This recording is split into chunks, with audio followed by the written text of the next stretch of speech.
A pleasant good morning to all and hearty welcome to our speaker and students to day 5 and last day of our orientation program. Today we have 5 sessions. We begin today's first session with a talk by Dr. Preeti Raj, Chief Nutritionalist and co-founder of O2 Nutrition. Dr. Preeti Raj is a well-known and one of the leaders in nutrition circle in South India. Madam holds a doctorate degree in food and nutrition. Madam has served as professor in Department of Clinical Nutrition at Ethiraj College for Women. Madam started her career in the fitness industry and carries a variety of experiences in fitness and clinical nutrition field. She has published and presented papers in international and national journals and conferences. Madam is a guest speaker in many television and radio talk shows on nutrition. She is also an active member in community nutrition for school kids. Adding as a diamond to her crown, Madam has received the Best Weight Loss Dietitian Award 2021 from Times Group. Madam, we thank you for accepting our invite and we feel honored to have you as our guest speaker. Thank you, ma'am. Over to Dr. Preeti Raj. Good morning. Good morning to one and all present here. I'm really happy again to come back to my own college. It's pleasure talking to you all. I wish if this happened in Ethiraj stage because I'm addicted to that stage. I really love to be there and present a lot of cultural activities, talk and all that in that stage. The stage has taught me a lot of things, and Ithiraj as such has what I'm here now today is because of my college and my teachers, and I would like to definitely thank them at this point of time. All my colleagues, all my teachers in Ithiraj College. Okay, so let me begin. I'm going to today talk about you are what you eat. So currently, since you are entering the college, you'll have a lot of financial independence. Your parents are going to give you a lot more pocket money than they gave you in your school. So most of us, what we do as young adults, we spend a lot of money on eating out. So this topic is for you to understand how to spend your money, how to eat wise, because these days I'm more of an entrepreneur than a dietitian. I'm 40 to 30% dietitian, more of an entrepreneur. We are on extension and expansion spree. So I talk a lot on entrepreneurship, saving money, and all that. So let me mix all that. So excited to start. So can we have a screen share?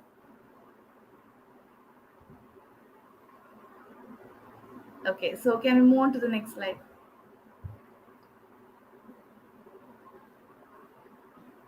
Okay. So next slide. Okay, so I want to talk about what is diet and what is starving. See, whenever we talk about starving, we use the term diet. Okay, this is actually not right because diet means eating. Diet is not starving. Okay, so somebody gives you something, you say that no, I'm diet, meaning you will only eat balanced stuff. It doesn't mean that you won't eat at all.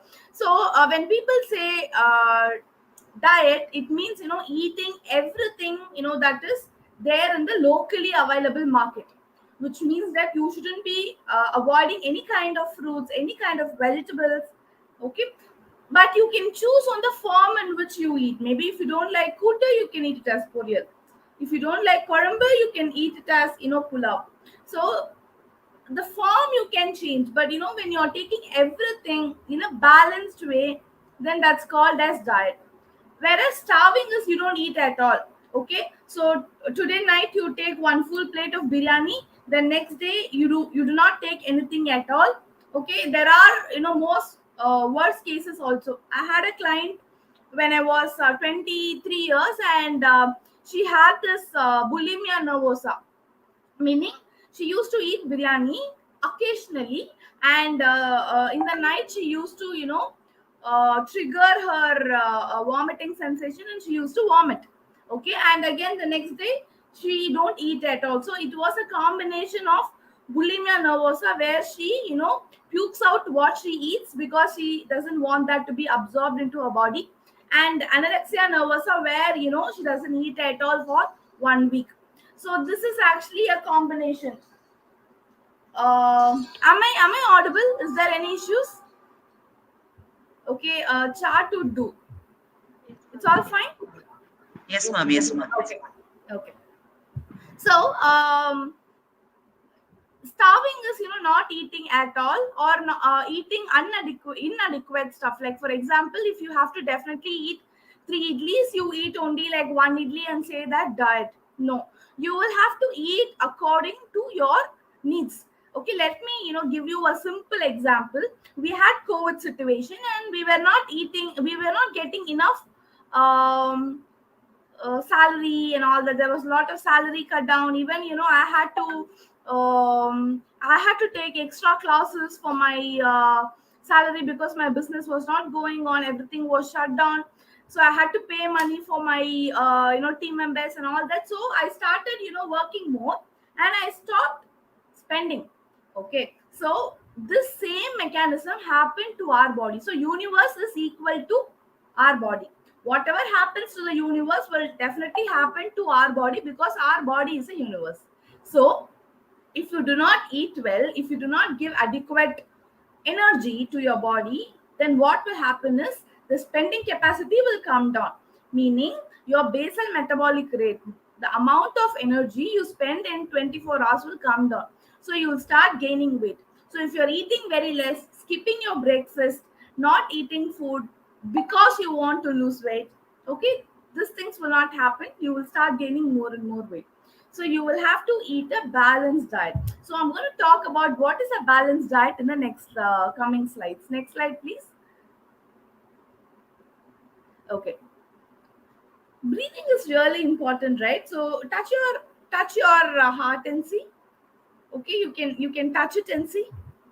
Are you all finding it? Yeah. Are you able to see the heartbeat? Okay, is it beating? Yeah. So when your heart beats, this has to be in a phased manner. Okay, it has to be a phased manner, relaxed beating. Okay, so if this relaxed beating moves faster when you're not doing any exercise. Okay, you're not doing exercise, you're sitting simply, but your heartbeat is actually moving faster. Okay, then it means that it will trigger your cortisol level. Cortisol is a stress hormone. So the body thinks that you're running. Okay, when your heartbeat is actually moving faster, the body only thinks that you're running. The body doesn't know that you are in a stress, you are in an emotional distress, so your heart is running. The body knows that, only understands that you are running. Now what happens, it increases the cortisol level and makes you eat more, because when you are doing activity, there is a dog chasing you, you will have to run, you need energy. So to have to uh, use this expended energy, your body is going to take a lot of energy from eating, so it will increase your appetite and you will eat more. Now what happens in a daily basis is you are always stressed. My mother is not allowing me to play, she's not allowing me to go out, my friend is not talking to me, my father did not get me my favorite bike, I asked for iPhone but I did not get. So all these small stressors will increase your heartbeat. Now what will happen if your is increased? You're going to eat more. When you eat more, you're going to gain weight. So emotional eating is a major problem in young adults and adolescents. People in their 11th standard to second year college, they gain a lot of weight, most of the young adults, because of this emotional instability. Now what you're supposed to do, once in 1 hour, keep your hands and check if your heartbeat is normal. If your heartbeat is not normal, okay, if you're agitated, stressed or depressed, smile. Okay, reduce the expectation in life. There are a lot of things that is going to come in your way, and you have to be really strong. Okay, life is not beds of roses. So the major concern in emotional problem is insecurities, loneliness. Okay, these are the two things. Okay, whatever talk about, it will actually drop down to insecurity and loneliness. Understand this one small point from me, which is a truth. This, a small point will actually keep your health, happiness, your life balanced. You are born in this universe as a small dust. Okay, and if you see the earth also, there are multiple galaxies and it's all far away. Okay, earth is actually alone, it is lonely. Okay, each part, though it is connected to each other, they work separately. We are born to be lonely, and it's okay to be lonely. Okay, and loneliness is also fine. There are people around. Okay, every people around will is going to contribute and definitely have to contribute. But this particular cell, this cell, okay, or your cell, is also meant to be performing things in a lone fashion, in a lonely fashion. So no, you're not going to be lonely forever, because you're going to have people, and there are people. Without without this ecosystem, nothing will thrive. But loneliness is happiness. Okay, that friend did not talk to me, she did not talk to me, mother did not talk to me. No, it's all okay. That's like, 3 hours, 4 hours matter, things will actually get all right. Why I'm talking about this is, most problem in young adults and adolescents is, insecurity and loneliness, and most of them, they do not eat, or they eat more, or they eat less, because of these issues. Keep yourself happy, love yourself. Self love is something that's really important. I really love myself. I don't allow anybody to make my day bad or spoil my day. I'm owner of myself. I behave the way I like. I love me first, then others. So self pampering. So what do I do when I love me so much? I eat in a balanced fashion. I take care of my heart, I take care of my mind, I pamper my body, I do exercises, I take care of my skin really well, I take care of my hair, I take care of my inner peace, and most of all, I take care of my education, knowledge, career, success, and all that. So when I love myself, I do all this to me. No destruction going on, because I love myself. So please be happy. Please understand that beyond a point, you will have to be lonely in your life. There are some paths in your life. If there are teachers here, people who are above 27, 28 years, they will understand that there are some way or paths that only you will have to go. Nobody can come inside, right? So young adults, you might not know, because you might not face, but understand that you will have to. There are some pathways that only you can go. Nobody else would come. Only loneliness would thrive. But that's okay. Not everybody would take that path. When I was, I was working in Ethiraj college as an assistant professor. Suddenly, when I took this entrepreneur route, I was actually lonely. I had to travel all that, journey alone, without any support. There were a lot of financial issues. I used to work, 20 hours. I used to sleep only 4 hours. So when I started this, I had to, move alone. But that's okay. I'm happy. I was happy even then. No worries, no cry. Even if I, look back on the journey that I, went through, it's like marvelous. I really love it. There was no emotional issues at all. So understand that alone. So when you don't, when you're not emotionally weak, you'll eat what you like or what is needed for you. Okay. So next slide. Okay. So reasons for binge eating. So emotional eating is actually 90 percentage, and apart from that, there could be some deficiencies. Okay. So if you're not taking enough protein, at least 1 gram per kg your body weight. If you're overweight, then 1 gram per kg your ideal body weight. Meaning, if you're supposed to be 60 kgs, then you will have to eat 60 grams of protein every day. If you're not taking that, then definitely you will end up in binge eating. So if you are taking lemon rice and some vegetables, there is no protein in it. Morning you're taking two dosa, with coconut chutney, it does have protein, but it is not sufficient.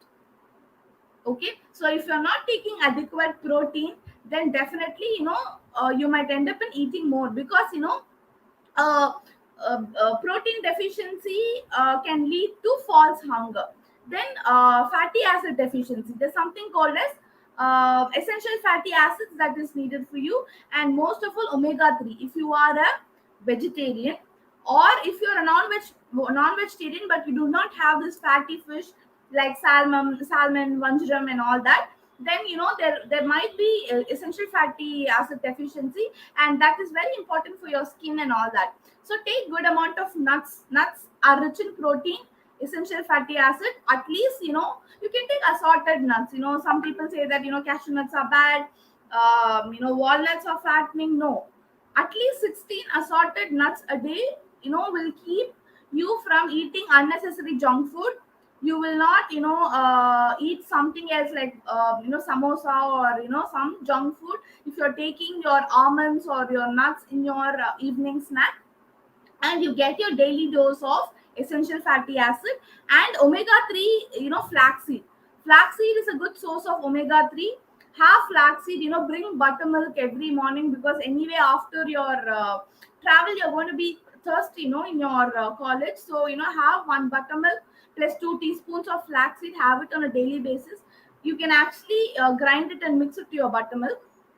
2 teaspoon every day will take care of the omega 3 part of it. If you are a fish eater, then weekly thrice, two handful fish, 140 grams. So 3 times a week would take care of your omega 3.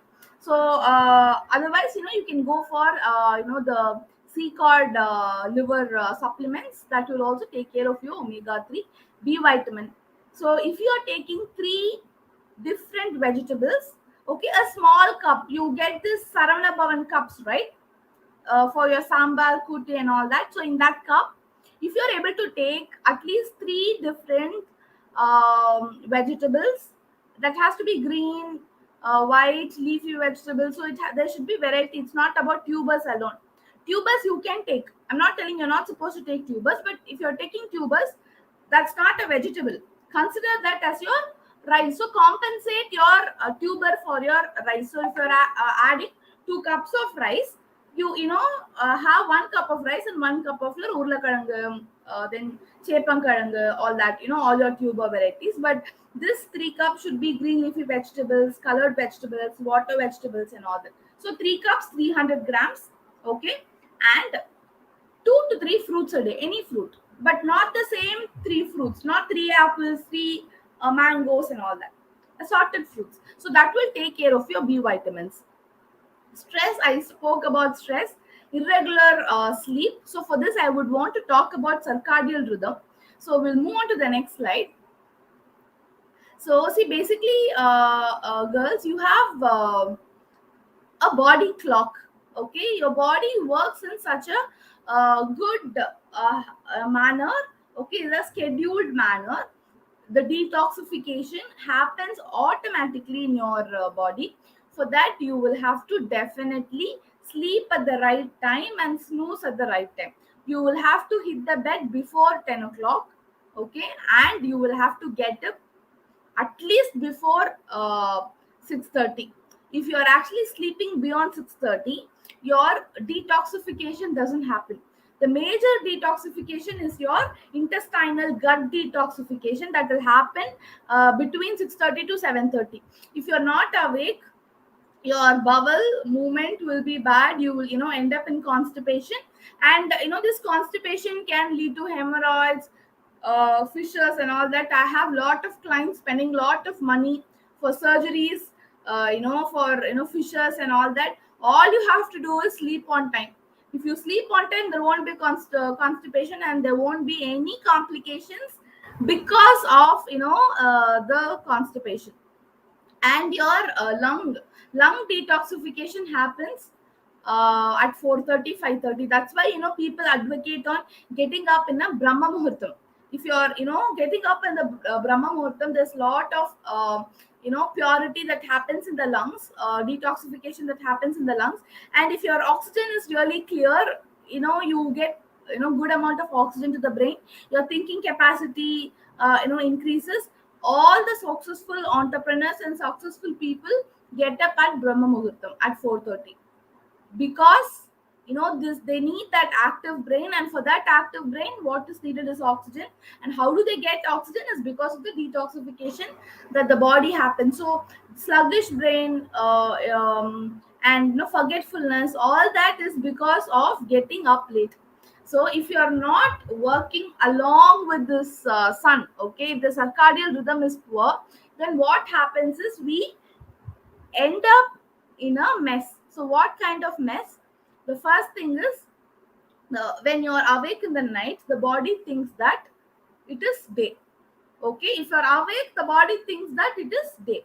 Now when the body is awake but you're supposed to sleep, there are excess of cortisol, because anyway in the morning your stress hormone is high like this.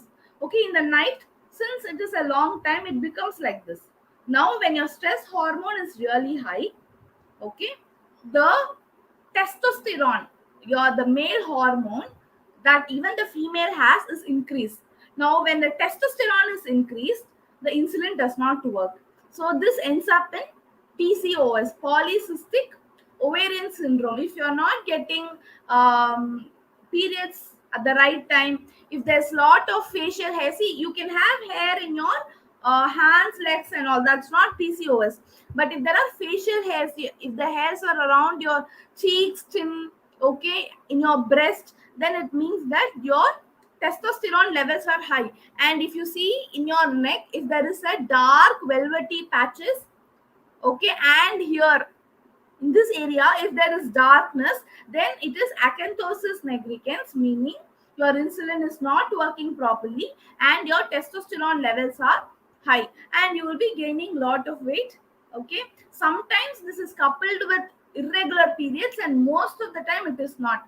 For most female, there is periods, okay, but it could be a anovulatory cycle, means that you're not ovulating but you're getting your periods. Or sometimes you're ovulating, there is nothing at all, there is no problem, but there's only insulin resistance. So there is wide variety of PCOS. But understand that if you do not sleep at the right time, if you're awake, okay, with your YouTubes, your games, your free fires and all that in the night, definitely these things is going to happen, and you'll eat more if your circadian rhythm is bad. So, and the detoxification, definitely if you're not sleeping, you'll end up in bowel related problems. But now there won't be any issues, nothing will happen until 11 years. See, for anything to happen, bad to happen, your body takes a long time. So in your 20s you won't have any of your side effects, but in your 30s you will start having. And after that, life, the quality of life will be really poor. See, understand that somebody gets a diabetes at 35 years, he has to have his medication till his life. And there are a lot of side effects, and this cholesterol tablets, statins, that causes depression. Okay, people who are on statins, they the neurotransmitters are poor, because cholesterol is needed for the brain, doesn't reach the brain, and they end up in stress, and they end up in anxiety disorders. Most of dyslipidemic patients, they end up with a psychiatrist. They go psychiatrist, they say that it's an anxiety disorder, and lifelong they're on statin tablets and anti anxiety tablets. It's really pathetic. And all you have to do in your young age is to sleep to prevent all this. Yeah, okay, next slide.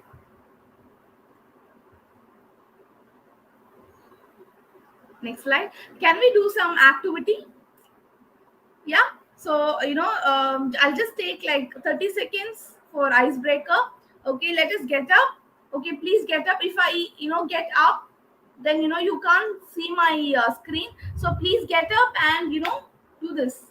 Okay, activity is really important.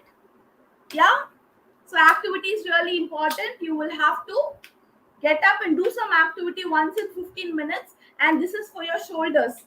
Okay, if you are going to do this every 15 minutes, okay, you won't have neck pain mind in your early 40 years.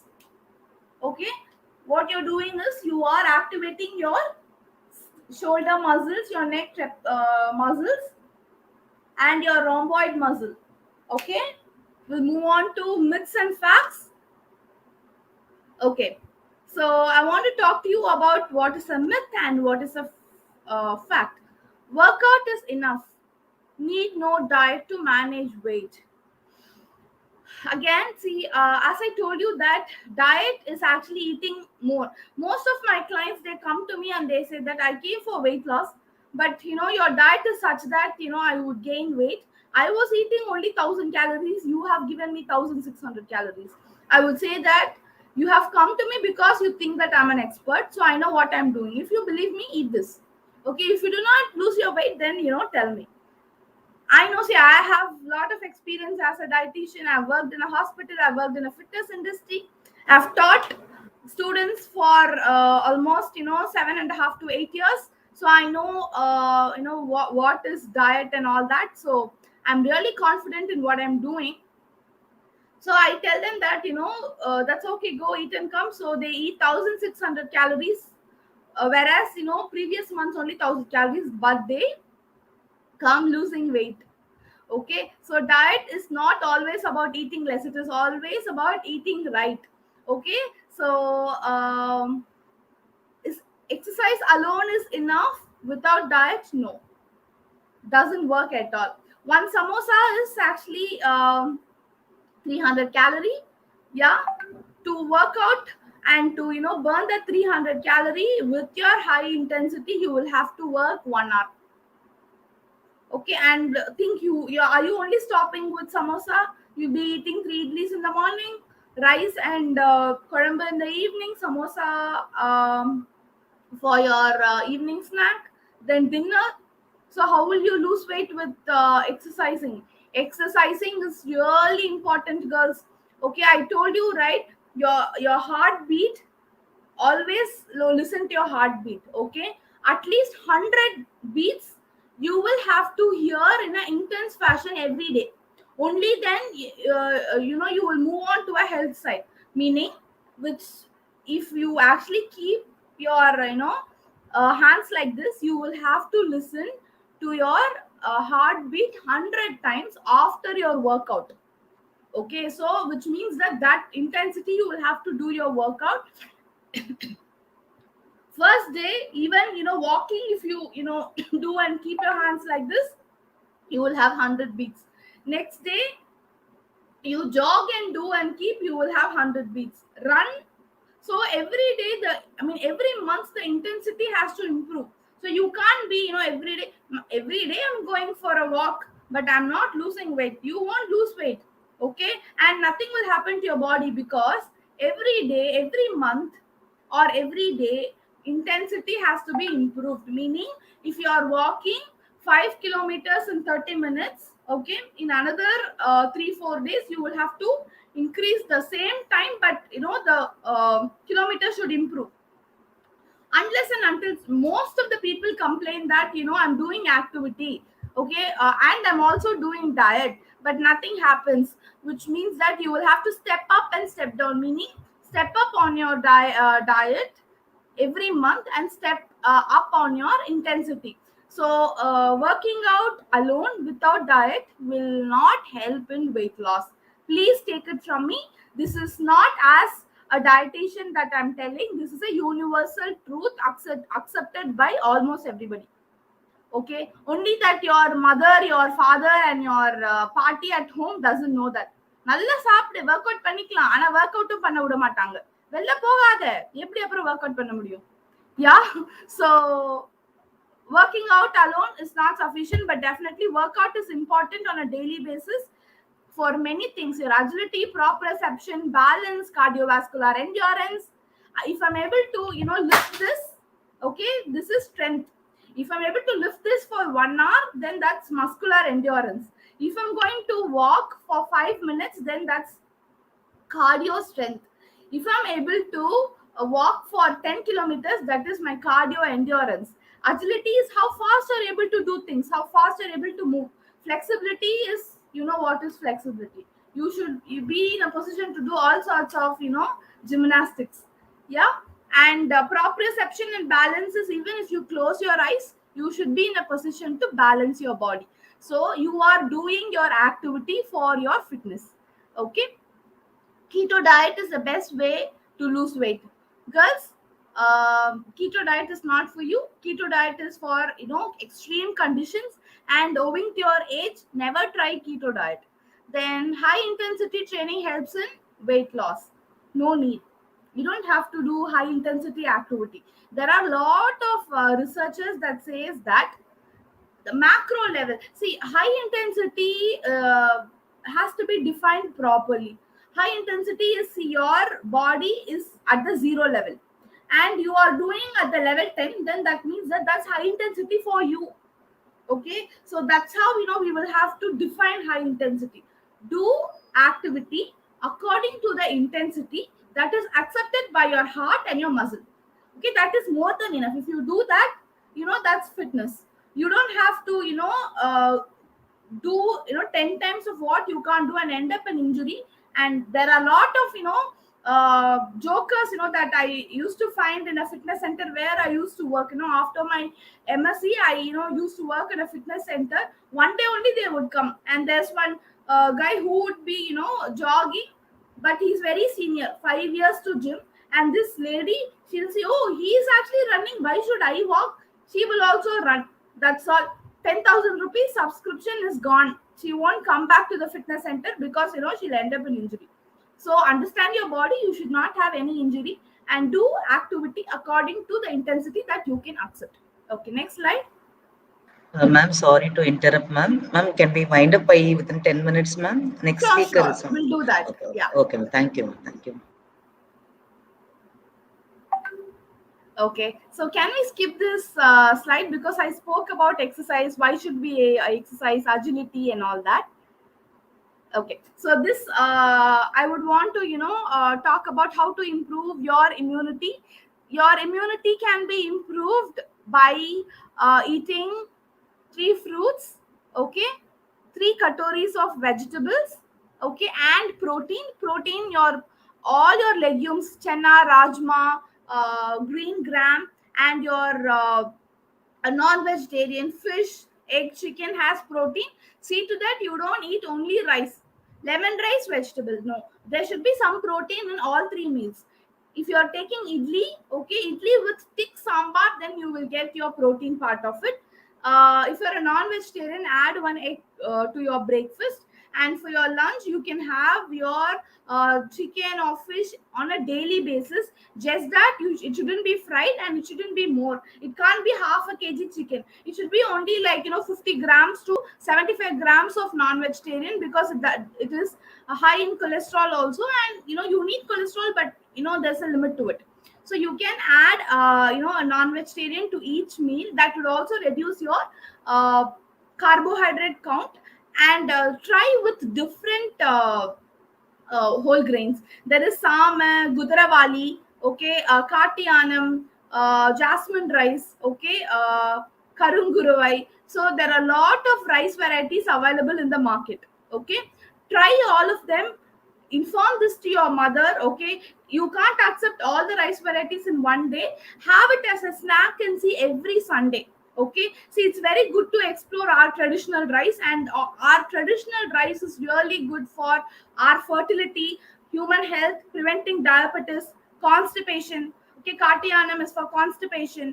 Okay, jasmine rice is for fertility. Mapale samba is for male, fertility and reproduction. So there are a lot of traditional rice varieties that is available, and that's also going to give you immunity. Okay, so to improve your immunity, whole grains, whole grams, your chenna rajma varieties, your nuts, then fruits and vegetables in a prescribed manner, the way I told you, will actually take care of your immunity. Next slide. Next slide, please. Okay. So coffee and tea, you can take coffee or tea 2 cups a day. Next slide. Okay. So your diet need not be boring. Your diet can be nice. Okay, you can have, instead of chapati and uh, a side dish, you can have frankie, with all the vegetables, legumes, your chicken stuff to it. Okay, you can have whole grain pasta. You can, make chapati, pizza. You can make idli burger, and that idli can be made of red rice. So நல்லா சாப்பிடக்கூடாதுன்ட்டு இல்ல. Okay, you can eat good, you can eat food. Being a foodie is not bad, innovating recipe is okay, but how much of oil, how much of what, has to be, calculated. Okay, next. Next.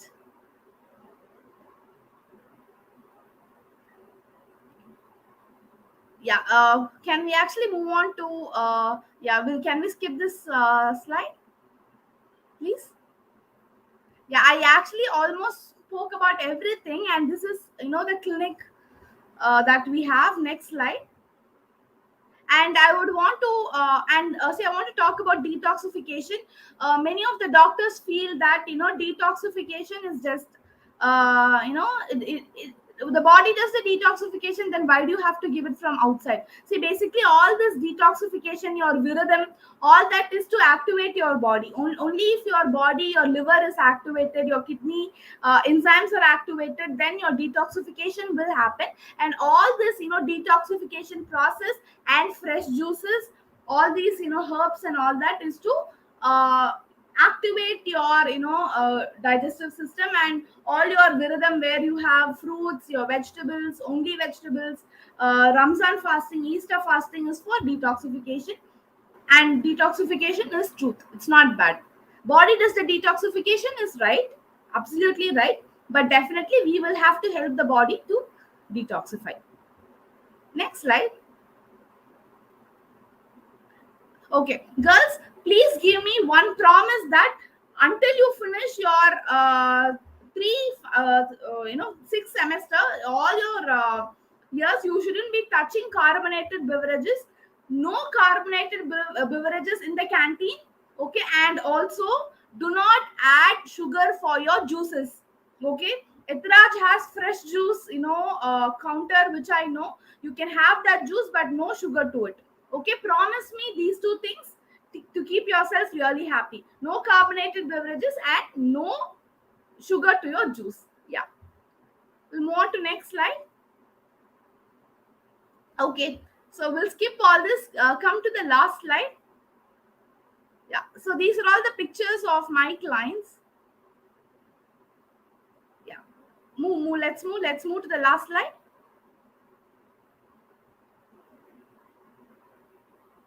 Yeah, so girls, I would be very happy to take your questions. If you have any questions, any doubts, anything regarding to your career, okay, you can always, text me. I'm open to all the students, and I would love to connect to all the students. This is my Facebook and Instagram account, Dr. Preeti Raj. Okay, so you can follow my Instagram page and connect to me with whatever you need, any professional help, I'm ready to do. So all the very best, and these 3 years is going to be like feather in the cap. You're going to enjoy a lot, and you learn a lot. So all the best to you all, and I thank everybody for giving this opportunity. I love to be here. Yeah, so can we end the session? Yes, yes. Thank you, Preeti ma'am. Thank you for your motivating and enlightening talk to our students. Thank you so My much. pleasure. Thank you. Thank you, ma'am.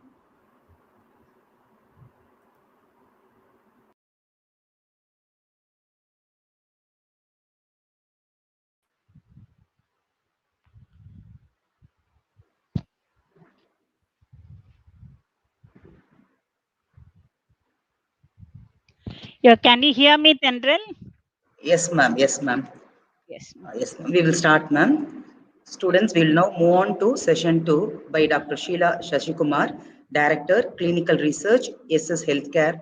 Madam is a member in IEC, IRB, High Care Super Specialty Hospital, Dr. Rela Institute and Medical Center. Madam is an IRB member in National Foundation of Liver Research, Seed Fund Technical Subcommittee member in Golden Jubilee Women's Biotech Park. Dr. Sheila Sashikumar is serving as Distinguished Adjunct Faculty at Savita Dental College and Hospitals, and Madam is the recipient of EP Udum Gold Medal Award. And today, to ma'am's credit, diabetic wound healing dressing material is under examination for patenting. We all wish ma'am that it has to get the patent. Dr. Sheila has more than 60 publications in reputed journals. Madam has guided nearly 22 MPhil candidates and 5 PhD candidates for University of Madras. The list goes on. Ma'am, we thank you for accepting our invite, and we all welcome you, ma'am, to speak on entrepreneurship. Thank you, ma'am. Thank you, Dr. Tendril, for your kind introduction about me. I'll share my screen, Tendril. If I'm not able to, I will ask you. Sure, ma'am. Thank you, ma'am. Thank you. Okay.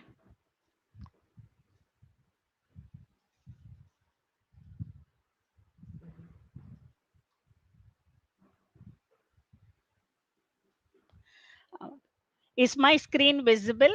Yes, ma'am. Screen is visible, ma'am. Yes. If there is any interruption, please do inform me because I'm sharing my entire screen. Sure, ma'am. Okay. Sure, ma'am. Yes. Okay. Uh, at the onset, I wish to thank the management of Ethiraj College, the head of the department, and the staff members of Department of Biochemistry for providing me the opportunity to share my views as an women entrepreneur. Thank you. And good morning to everyone present here, and a warm welcome to the freshers, young budding scientists, and welcome to this new world, guys. Your college life, maybe for UG, it's new, and for PG, it should be creative. That is what we need in the future. So, welcome to this new world, and also try to equip yourself in all possible ways like training, internship, different methods to update the technology so that when you come out, you will be able to shape yourself and face and has a career for challenging world out here. That is what we need to face this world, which is highly challenging. Dr. Tendril was introducing me, and I'm also happy as a women entrepreneur in the service sector. I'm going to share my views on the women entrepreneurship. So, women's empowerment, one of the strategic challenges for sustainable development. So, this is what India is also moving out, and our national education policy, national innovation policy is all about bringing up the young entrepreneurs so that there will be job opportunities for us. So instead of job seekers, we become job givers. That is what we need at the end. So, dear students, are you creative? Are you an innovative person who want to become an entrepreneur? Then this is for you. So, in this present era, so we know technology has improved, and during this COVID pandemic, first, second wave, we learned ourselves how to use this technology in all modes, including teaching methods. So, we equipped ourselves according to the situation that is going on or prevailing in the environment. So, this technology update is very, very important, and in this era especially. So women are recognized as a successful entrepreneurs. Why? Through the strong desire, qualities, and capabilities of for this robust economic development. More women, we will see in the later slides. Nowadays, more women are taking up the entrepreneurial activities in the medium and small scale activities. The startups have come up. India has launched the startup activity. Many women entrepreneurs started to work on the startup so that they produce a new product, an innovative product, a creative one, and that is being sent for the commercialization, so they become an entrepreneur. So contribution of women is very essential, and it is a need in economic activities for a healthy nation building. So women play a vital role. So let us see what is entrepreneurship. Entrepreneurship is nothing but to initiate the process of economic development of both developed and developing countries in the backbone of economy of any country. So what is this entrepreneurship about? Is the ability and readiness to develop or organize and run a business. So, risk are there that we'll see later. So, this entrepreneurship is very instrumental in sustaining the process of economic development. Development has come through economic, social, and political dimension, but it is incomplete without the development of women, because women constitute about 50% of the total population. So, participation of women is very, very important in the development of a nation. So that is why we seek that more women entrepreneurs should come in the picture, especially with the innovative products in AI technology, in apps, all types of digital products. So, what are the characteristics of successful entrepreneur? It can be anyone. What are the characteristics? First one is creativity, professionalism, risk taking, passion. Definitely, passion should be there. Well planning, knowledge, social skills, open mindedness towards, that is, you should have the ability to learn about the clients, learn people, and also you should also have the mental ability to withstand the failures if at all you come across the empathy. And after all, an entrepreneur should think about customer. Client is everything, and we need to understand our client properly. So, who is a woman entrepreneur? And women entrepreneur, or a group of women who start, organize, or run a business concern. She can be a single woman or group of women. Self-help group can start together, so 10 or more women can join and they start to produce a new product. It can be a handicraft product, because you cannot restrict yourself.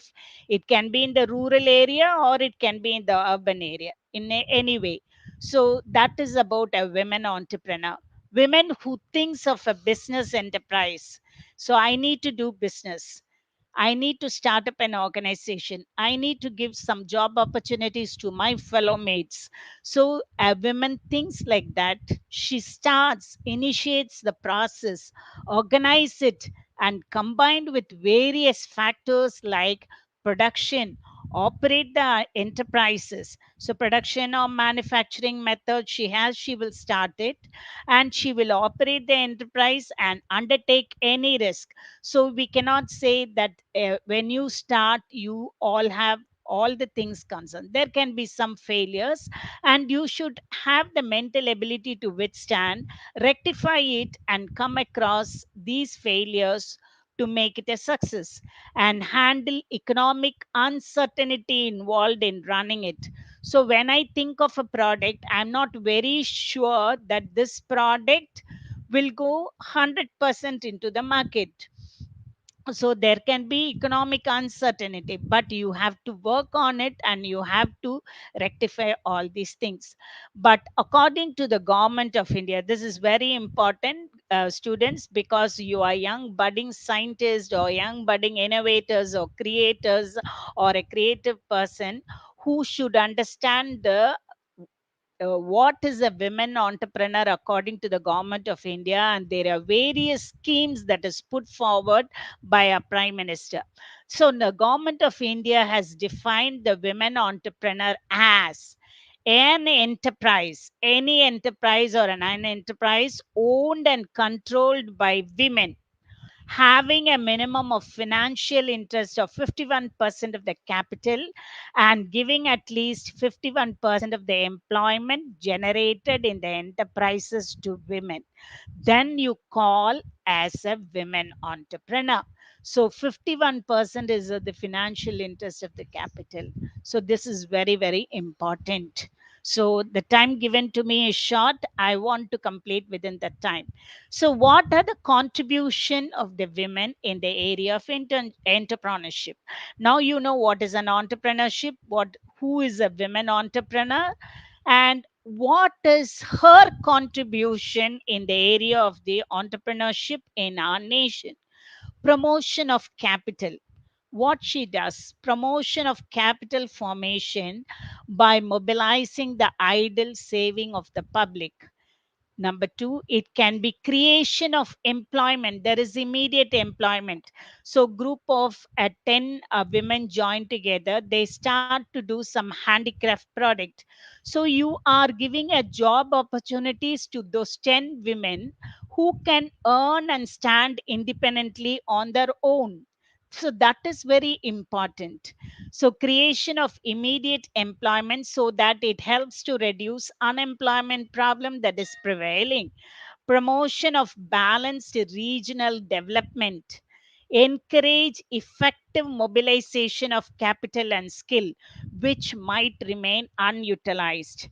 So, I am a person, I want to do something, but I'm so worried that I don't have that much amount of capital to invest and start.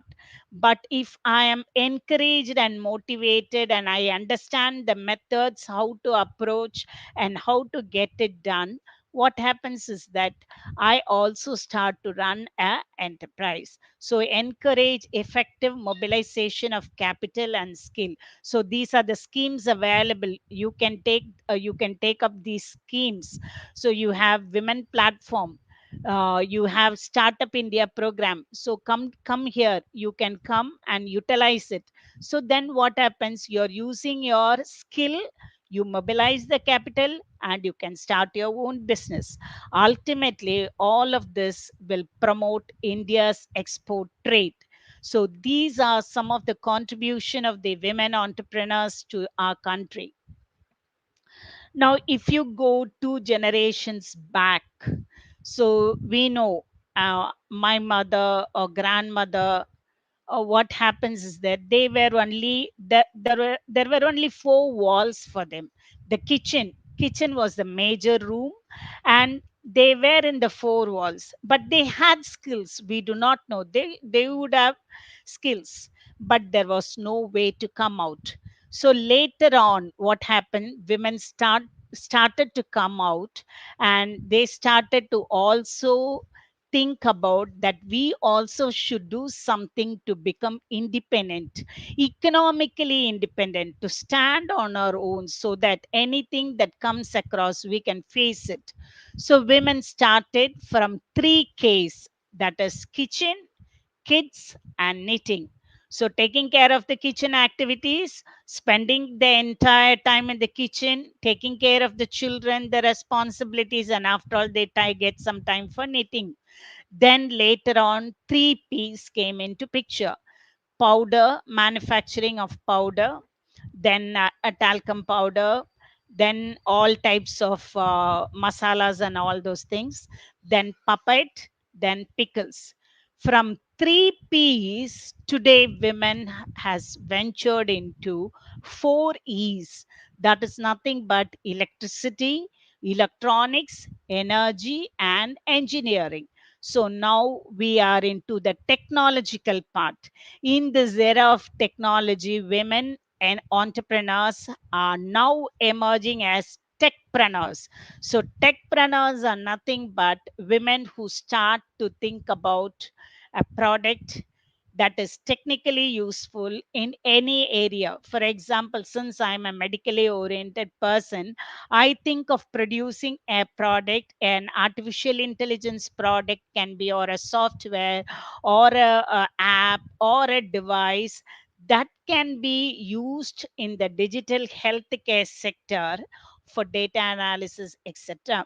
So nowadays techpreneurs are coming in picture, and technological techpreneurs are nothing but we are combining this technological advancement along with the entrepreneur skills. So using this technology or IT skills and developing a product that can be useful to the society. So from kitchen, now we are in the technology era, and more women have come in picture, and we are so happy to see these products. So one of the products which I was working very a few till few months back was a medical device. It's a mobile. It is a mobile, and this mobile, it's a small device. This was developed by a women entrepreneur, and her name is Geetanjali Radhakrishnan. She's a women entrepreneur in Women Biotech Park and Birac awardee also from Government of India. She developed a small device where this device can be placed near the diabetic wound ulcer 10 centimeter away. You get the picture of the entire wound, including the type of infection like gram positive and gram negative. So this product has reduced the time for the clinicians and surgeons in analyzing, taking the test and all those things. You get the results easily or within a short span of time, so that the management or the treatment of the patient can be taken in advance. So we are reducing the risk of the patient life. So such a products are very, very useful. This is one of the product I'm telling you which we worked on. We did the clinical research of the product, and this product is now going for the market. So this is how women enter with a innovative idea, bring up a product so that it enters into the commercial market. So when I was reading about the women techpreneur, Indian especially, I was more bothered about the Indian women, how they have contributed in technology. I found that recent in April 2021, they have listed out top 10 Indian women who have started tech startup. That is, they are the founder of tech startup. So this is a proof or an evidence that women have entered into the technology, and we are creating an innovation in the market. So when you people come up, you will have more skills and more creative ideas we have to utilize for the country's what to say economy building and providing opportunities, employment opportunities for the women especially. So I found that Falguni Nair, I think most of y'all know about all these people. Falguni Nair, she is the founder of Niaka, which is a cosmetic thing. Likewise, Nikni Kokle, CEO and co-founder of Fountain 9. Anisha Singh, founder and CEO of Maidla. Anu Acharya, co-founder and CEO of Osimum Biosolution. Upasana Taku, co-founder of Mobiwic. Sai Shri Chahal, founder and CEO of Sheros, that is a platform for women. I am a member in that also. Anusha Shetty, founder of Plop Now. Radhika Gai Agarwal, co-founder and CBO of Shop Clues, which is again it's a platform, online platform for procuring the textiles and other things. Pooja Rao, co-founder and head of Curie AI intelligence products, artificial intelligent products. Sabina Chopra, co-founder of Yatra. So this shows that we are not into the there is no hurdles that we can venture in all these things. Only thing, we need a motivation, and we have to face the challenges. If we are ready to face the challenges and risk, I think we all can become a successful entrepreneur. So, why there is a need for the women entrepreneurship? This one picture may show you, and this is adopted from the journal, which I have given you the link at the bottom. So, the need for the women entrepreneur. First thing, what I think in my mind and what I always want is to be independent. So, be independent. One, own identity, creating a niche for ourselves. That is very important. Then developing equal status in the society. So that is one of the things we require. Then support, of course, all these things can come up only if you have a support from your family members. That is very vital. And I'm here in this particular platform because my family members, my sons, my husband, my parents all support me. That support is very much essential. Increasing risk taking ability, that is what I told you. Not all times success comes together. So when there are risks or when there are failures, you should take it in a positive way, understand why there is a mistake, why there is an error, rectify the error and correct yourself. Then better education and awareness, of course, creating employment opportunities. So when I become an entrepreneur, I can give at least job for two persons. So I'm reducing that much amount of unemployment opportunities, increasing confidence and positivity, that is very important, and a bright future. So these are the reasons that are listed out for the need of a women entrepreneurship. The major reason that attracts any women to begin as an entrepreneur is that they have innovative ideas. So innovate, I have lot of ideas, but how can I develop this product? How can I prove my potential or skill to the society? So these are many questions. I know this problem is prevailing now in the environment. How I have a solution for that. How will I work this solution so that people can understand this is the better solution for this problem?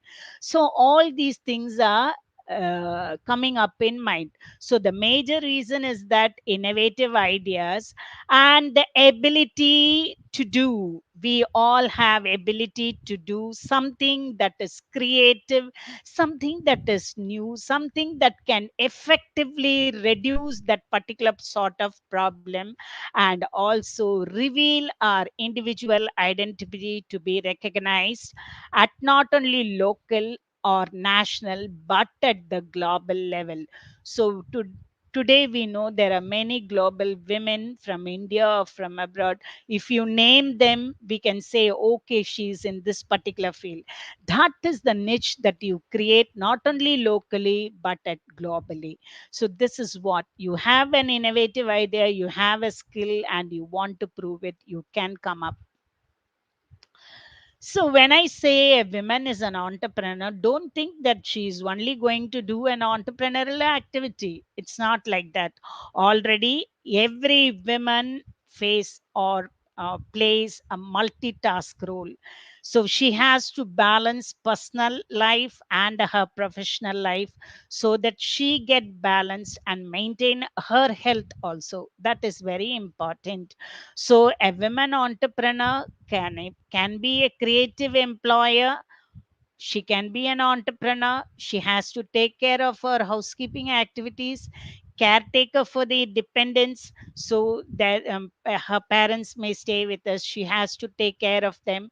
So she should be a caretaker, and she's a mother, she's a wife or a spouse, daughter-in-law, and she has to take care of her own activities, personal activities, take care of her health, manage her health problems so that she should be healthy always. So societal expectation duties, or the society, when I become an entrepreneur, society is expecting from me what is that duty, I need to understand and work according to that. A risk taking innovator. So many roles and women entrepreneur has. Now if you see all these roles, she is balancing both personal and a professional life. Not like you go for a job and get a salary. Here you are you are running an enterprise.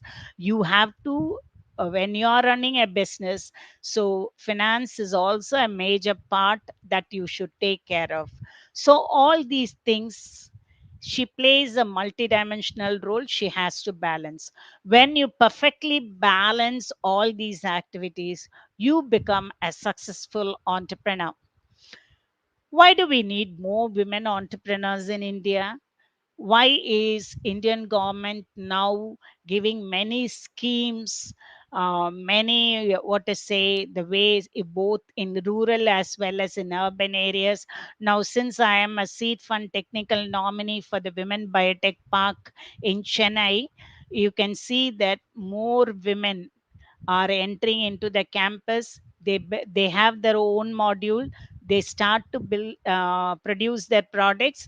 For the grants, they apply to various government schemes, like BIRAC, TIP, etc. There are many schemes available. They write a proposal about their product formation, how it is beneficial to the society. When this proposal is presented in front of the technical committee and financially it is justified, they get the proposal granted, and the amount is also granted for them to run a business. So there are many schemes that are available. So why do we need more women entrepreneurs in our country? Is nothing but it is essential for economic growth. So previously, when we say when a woman comes out for education, it is the entire family is being educated and the community is being educated. When a man comes out, it is different. But when a woman comes out for education, when she is educated, she started to teach her children. So there she becomes a teacher. So she is sharing the knowledge. So when her children grow up, they become the part of the community. It becomes an educative community. So likewise, now we are thinking about essential women should come out as an entrepreneur, which is essential for the economic growth, as their participation has direct bearing on improving the standard of living. So if I am financially a better, what happens, my standard of living is also improved, helps in job creation, and allows them more socially independent. So when you become more socially independent, what happens, at community levels it becomes, or it creates a better outcome. That is why our country is thinking about to bring more women entrepreneurs. So now I told you about, or I have just discussed about what is entrepreneurship, why women comes, and what are the roles, and what type of contribution she does. But as a young student, how can you bring up this thing in your mind, or what are the skills that is necessary, that we'll see here. So creative innovation technology. Today, as I said, technology era, we have to think a lot in innovation pertaining to technology products. So I have an idea, I need to plan, I need to process. The process should be, which should be a better product for the society. So, or it should bring some solution to the problems that is prevailing in the society. So, do you have an innovative idea? Are you a person who has an innovative idea? Then this is for you. So the flow occurs in such a way that I have just shown you as a chart. Now, if you see, I have an idea, and I have this idea which is found to be innovative. It is new, it is novel. Now, what I have to do is I have to use that idea for the invention. The invention should be innovation, and that innovation should lead to a business. This is how it comes in the entrepreneurial activity. So the chain of entrepreneurship is nothing but creativity and innovation. I should have something in mind that is creative, so a brainstorming idea, and that has to be innovated. And these are the first stages of a successful entrepreneurial activities. So creativity, innovation, and entrepreneurship, they work together. They are one following the other in a sequential way, so that you finally end up in a successful entrepreneur. So when I'm talking about skills, creativity is a skill. What do you mean by a skill? Skill skill is, everyone is there in a class. A class has 30 students. 30 students have the normal skills. But when I'm talking about a skill, is the ability to do something well among the 30 students. So that is how we characterize the skill. So these skills which I essentially think about the entrepreneur activity is creativity, to come up with new ideas, not only ideas. Already there is a process, but you want to reduce the time of the manufacturing process. That means you are bringing up new ways to looking at the problem. So then nothing but a creativity should end up of thinking a new things, not the old one, new one. The process can be old. You can think of, there is one process where I want to produce bypass some steps which is time consuming, money consuming, etc. I can think about a new way. How can I remove those two steps in a process so that it can be produced? That is also a creativity. Innovation is nothing but ability to apply whatever I thought of this creative solution to the problem to enhance the people life. Entrepreneurship, as I told you earlier, systematic process of applying whatever I have done with the creativity and innovation to the needs and opportunities in the marketplace. So market is my ultimate end of my entrepreneurship, where my product is going to be sent for commercialization. So innovation is equal to creativity plus risk taking. So now, recently, if you come across LinkedIn, our Minister of Commerce and Industry has given the details. India is becoming hub of innovations. That means there are more young innovators have come up with lot of ideas, especially during the COVID pandemic situation. There were a lot of youngsters. One of the work that I performed a clinical trial was a app which will be able to distinguish asymptomatic, mild, and moderate and severe COVID patients. It was a simple app, user friendly app, which can be used in all Android mobiles. So that this app will have both clinician and the patient. So the patient data comes, the clinician will understand whether he is asymptomatic or whatever it is. Accordingly, the management or the treatment can be done. So now India is becoming a hub of innovation, where India climbs to 46th rank in the Global Innovation Index of WIPO, a leap of 35 places in just 6 years. That means you must understand that many young innovators are coming up with great ideas and products. So our Prime Minister's sustained push for R&D and creation for enabling an ecosystem for startups in helping India to that is innovate for the world. So we want more of devices, more of data products and all these things to come and picture. So this is one example that in our country we have started, and we are in the process of this innovation.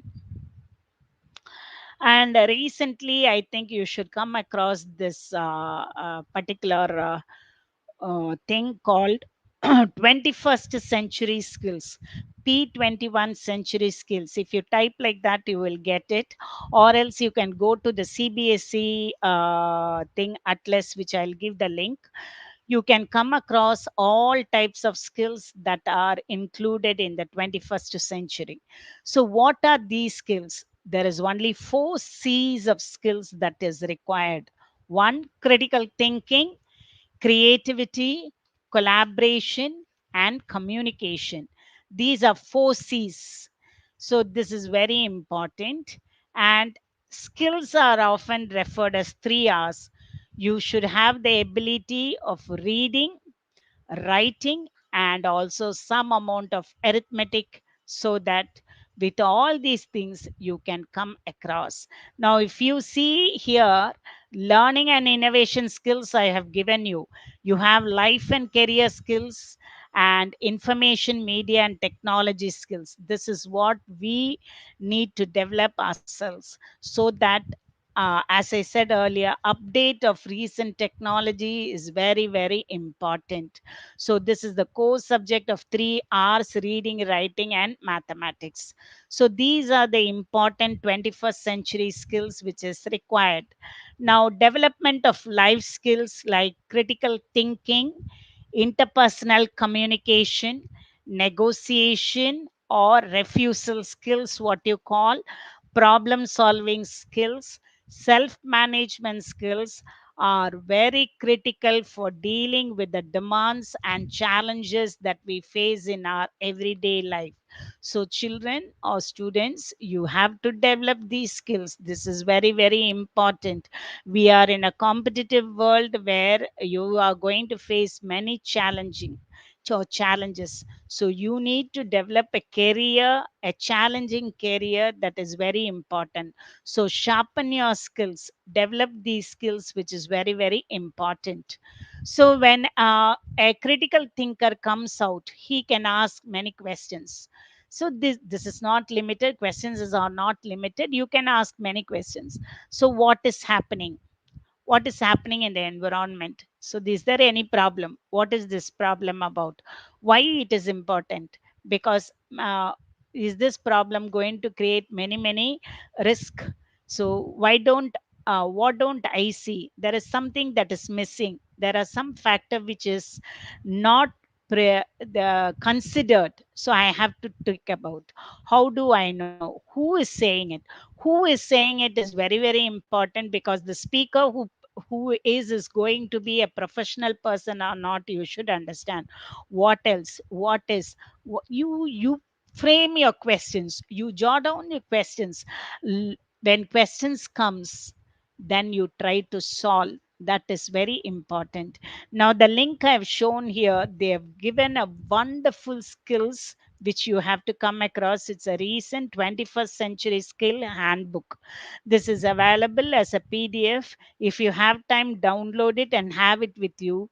That will enable everyone to understand the skills that is necessary in this century, in this technology era. As I told you earlier, the National Education Policy 2020 also focuses on and gives emphasis to research.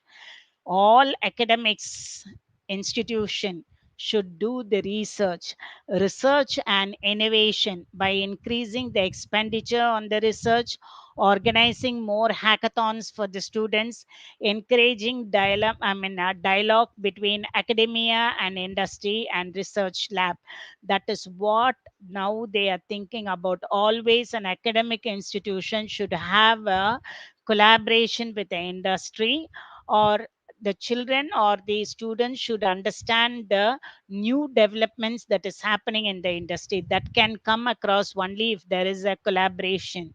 So the academics is made in such a way that the key principles, I think if you come across National Education Policy 2020, our Prime Minister has given lot of information in that. And one of the thing which I found, that critical thinking and creativity, that means education is made in such a way that the children should be encouraged to think logical decision making and innovation. Only if that happens, we will have more of entrepreneurs in our society. So this is one of the key principles of National Education Policy 2020. And another very important and a very happy information is that the patent fees of educational institution is reduced by 80%. See, ultimately, when I want to start a women startup program, I should I should be having an innovative idea, and the product should be patented. That means it should be new. Now, the patent fees for an educational institution, it is reduced to 80%. That means more of IP products should come up, so that more educational institutions will participate in this research activity, develop the product. And it is now user friendly for the process. Completely online system is this. So this is also one of the advantage for you people to come up with the innovative ideas. You can patent the ideas, you can patent the products. For that also you can refer me. Okay, now I told you all the skills required and what are the things that are available, how is our education is made up of, and including the IPR thing. And last about, and here I am today as a women's service entrepreneur, and my services sector is called as my organization is SS Healthcare. So I am a service entrepreneur. My organization SS Healthcare assist. So my major thing here is to assist innovators and organization to transform. That means I'm helping them to translate the products from the bench to bedside, that is from the laboratory to the patient side or to the hospital side or the healthcare sector, so what you call. So transform the innovative pharmaceutical, biotechnology, medical device technology, artificial intelligence based healthcare products, devices, medical devices, pharmaceuticals, nutraceuticals, cosmetics, etc., whatever it comes into a commercial reality. That means it's just a translation process. Also, I mentor students who are into innovation of healthcare products from the basic science research. So we offer clinical research services to the innovative entrepreneurs and clinical project managers to evaluate the AI products, devices, cosmetics, how it is useful and efficacy, and there is no adverse effect of these products. So our objective is to provide a high quality clinical research support to these industries in their endeavor towards developing the products to the benefit of mankind. Other services apart from clinical trial services, we develop products, and these products are nothing but mostly since I'm into the digital healthcare sector, I help them to develop the digital products, even softwares that is very useful for the hospitals in medical records and patient history, all this in imaging. Now we are developing a product in imaging, how well we can image the ulcers, get the information about the ulcers, so that the treatment and management can be made readily. That is what we are assessing now. Apart from this, we do educational services, which I think most of them will know about me. Apart from this, we have statistics and management IPR program, and recently we launched a mentoring program with Dr. Prem Sundivakam, who is the Director of Oncology Medical Affairs in Astella Pharma, USA. So we both started a mentoring program for PG and research students, how to get the job opportunity both here and abroad. And we have done for the first part. And one of our clients, she got her job in clinical research in a multinational company. So this is only we are helping. They have skills, they have potentials, just we are helping them to narrow down and focus what is their main thing. So collaborative research, this is one part. As I said, the national education policy says that we have to do a collaboration with academics and industry. So we do collaborate with academic and research institution for product development from bench to bedside. So I'm convinced that about half of what separates the successful entrepreneurs from the non successful ones is pure perseverance.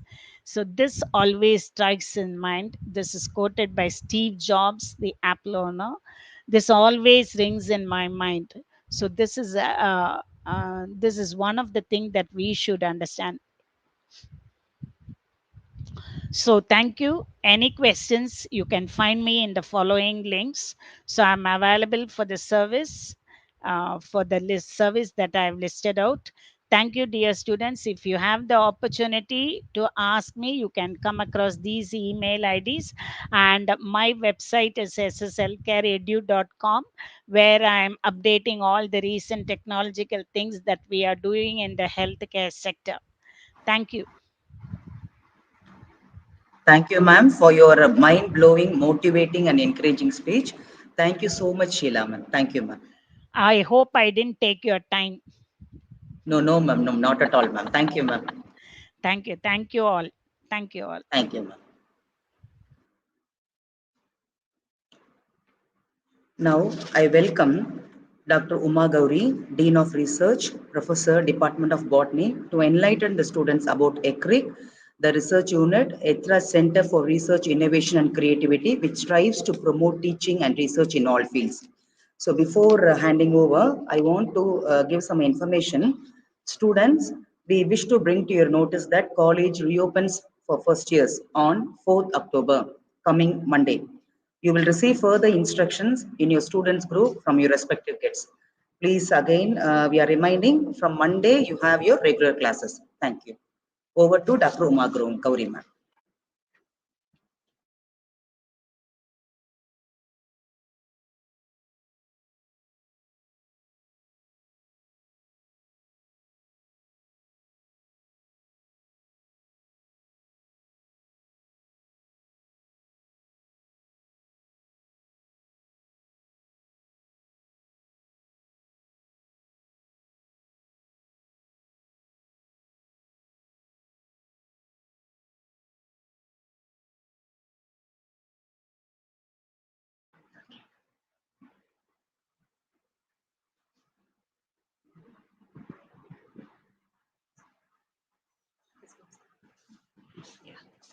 A very good morning to all the freshers, first undergraduate students, first postgraduate students of both aided and self-supporting. On behalf of ECRIC, I would like to present my sincere and warm welcome to both the streams of First UG and First PG. I am highly privileged to introduce about ECRIC, and an insight about ECRIC will be given in this presentation. And I would like to introduce myself. I'm Dr. S. Uma Gauri, working as Associate Professor in the Department of Plant Biology and Plant Biotechnology. And I also have Dean of Research from Self-Supporting, and she is Dr. Hilda Stanley, and she is also heading the Department of Mathematics. Now, I think all of you will be interested with research, whether irrespective of the stream, sciences, humanities, and management courses. So now you have stepped into your undergraduation and post-graduation. So once you complete your course, you will know what is next. So those who are completing your undergraduation, you will go to your post-graduation and or into some placements. And once you complete your post-graduation, what is next? And that time, I think this research will be one of the wonderful opportunity to get placed in a different field. Now, let me give an insight into research. Research has a component of rational thinking, expert treatment, search for solution, exact analytical skills, relationship, critical observation, and hard work. And what is the role of research and how it is involved in higher education? Teaching and research form an integral part of higher education, and no study can be deemed complete without research. Modern curricula of every subject, such as undergraduate, postgraduate, or doctoral program, emphasizes more on research-based learning and training, which outweighs other types of learning. Most of the educationalists are now insisting on developing skills rather than mere acquisition of knowledge. Higher education organized one key objective to enable the overall development of graduates, that is, the future skills. It includes complex problem solving, dealing with uncertainty, and developing a sense of responsibility. These objectives can be completely reached only when integrating research in education with extensive modern facilities and with digital resources, eminent faculty, and student-centric flexibility.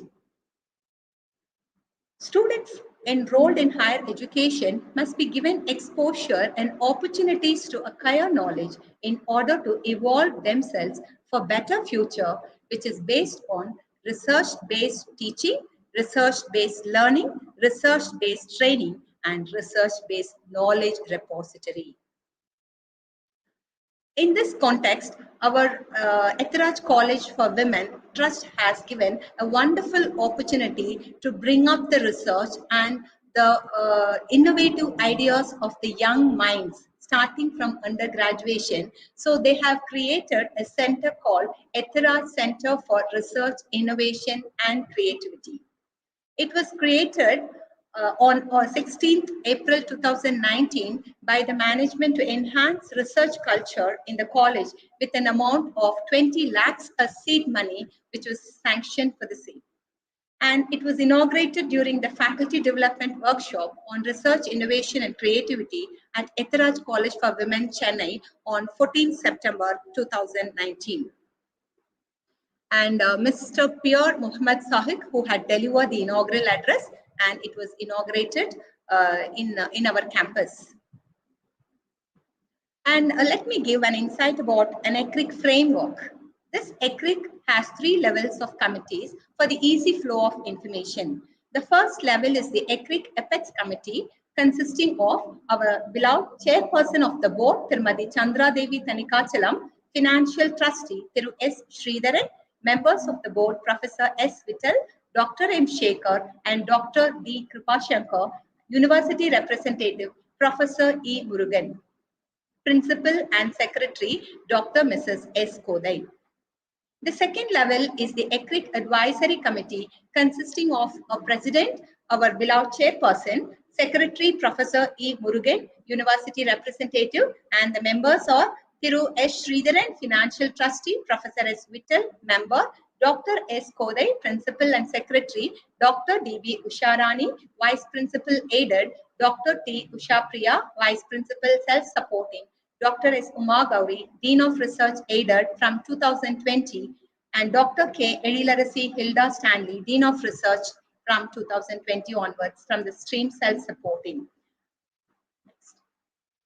The third level is the ECRIC committee, consisting of the deans of research and the faculty members from different disciplines of the college. And this third level will be doing all the processing of the researchers, right from the internships, projects, fellowships, and any external funding. For all that, the guidance and the assistance will be received from all the ECRIC members belonging to different various departments. And the members are Deans of Research Aided and Self-Supporting, Dr. A. S. Saranya, Associate Professor and Head of the Department, Commerce Aided, Dr. S. Sudha Parimala, Associate Professor, Chemistry Aided, Mrs. C. Jayashri, Assistant Professor, Economics Aided, Dr. K. Krishna Prema, Associate Professor and Head of the Department, Microbiology, Dr. C. N. Deepa, Assistant Professor, Biochemistry, Dr. A. Menaka, Assistant Professor, Clinical Nutrition, Dr. Pavitra from Human Rights and Duties Education, Dr. T. Sudeshina, Assistant Professor from the Department of Commerce, Self-Supporting. So the research club, and coming to the research club. So the previous year, we had also inaugurated a research club in order to get the members from the students community, as well as faculty members who are involved and motivated for research from every department was considered, and the research club was created.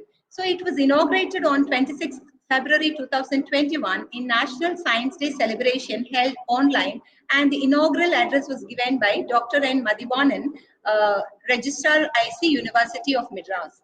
The special address was rendered by Principal Dr. S. Kodai, where she has briefed about the research club activities. The research club is constituted with 10 faculty members from aided stream and 25 faculty members from self-supporting stream. And this year we will be opening the students forum for the research club, and students who are interested in undergraduate and postgraduate students can give your name as a member in the research club to enhance your research skill as well as to help your department to come up with research. Research club would provide various opportunities to students, research scholars, and faculty members, encouraging the students and research scholars to focus on outcome-based research or activities by presenting at least one review or research article in a year with the guidance from the faculty members. And during this research club, Vice Principal aided Dr. D.B. Usharani, Vice Principal self-supporting Dr. T. Usha Priya gave their felicitations. Dean of Research and Dean of Academics had coordinated the National Science Day 2021 on behalf of the principals, vice principals, and research faculty members. Dr. S. Uma Gauri profusely thanked the management for the approval to honor the research faculty on National Science Day. And research faculty who had a minimum of 3 PhD research scholars were honored. And the last year, 6 faculty members from the aided stream were recognized for the honor. And Dr. S. Kodai, Principal and Secretary, Associate Professor and Head of the Department of Chemistry, has 4 PhDs to her credits. Dr. D.B. Usharani, Vice Principal Aided, Associate Professor and Head of the Department of Economics, has 3 PhD students to their credits. Dr. R. Mallika, Associate Professor and Head of the Department of Tamil, has guided 4 PhD students. Dr. A. S. Saranya, Associate Professor and Head of the Department of Commerce, has guided 6 PhD students. Dr. S. Uma Gauri, Associate Professor and Dean of Research, has guided 3 PhD students. Dr. P. Padmini, Associate Professor and Director of Women's Studies, Department of English, has guided 7 PhD students. And coming to the students' activities and ECRIC.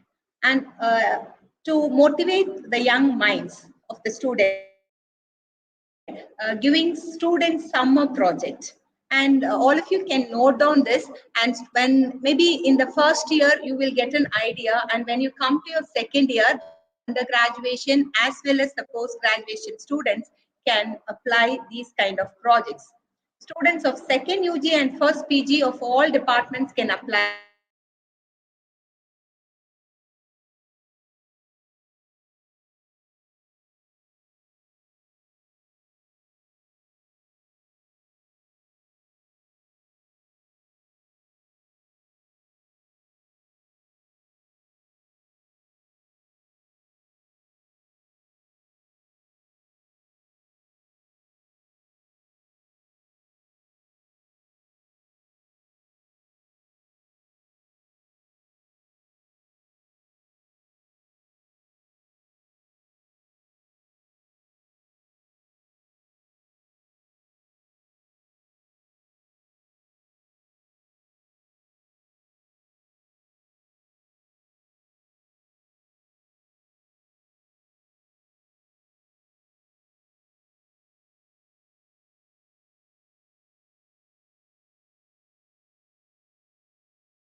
Okay, from the beginning again.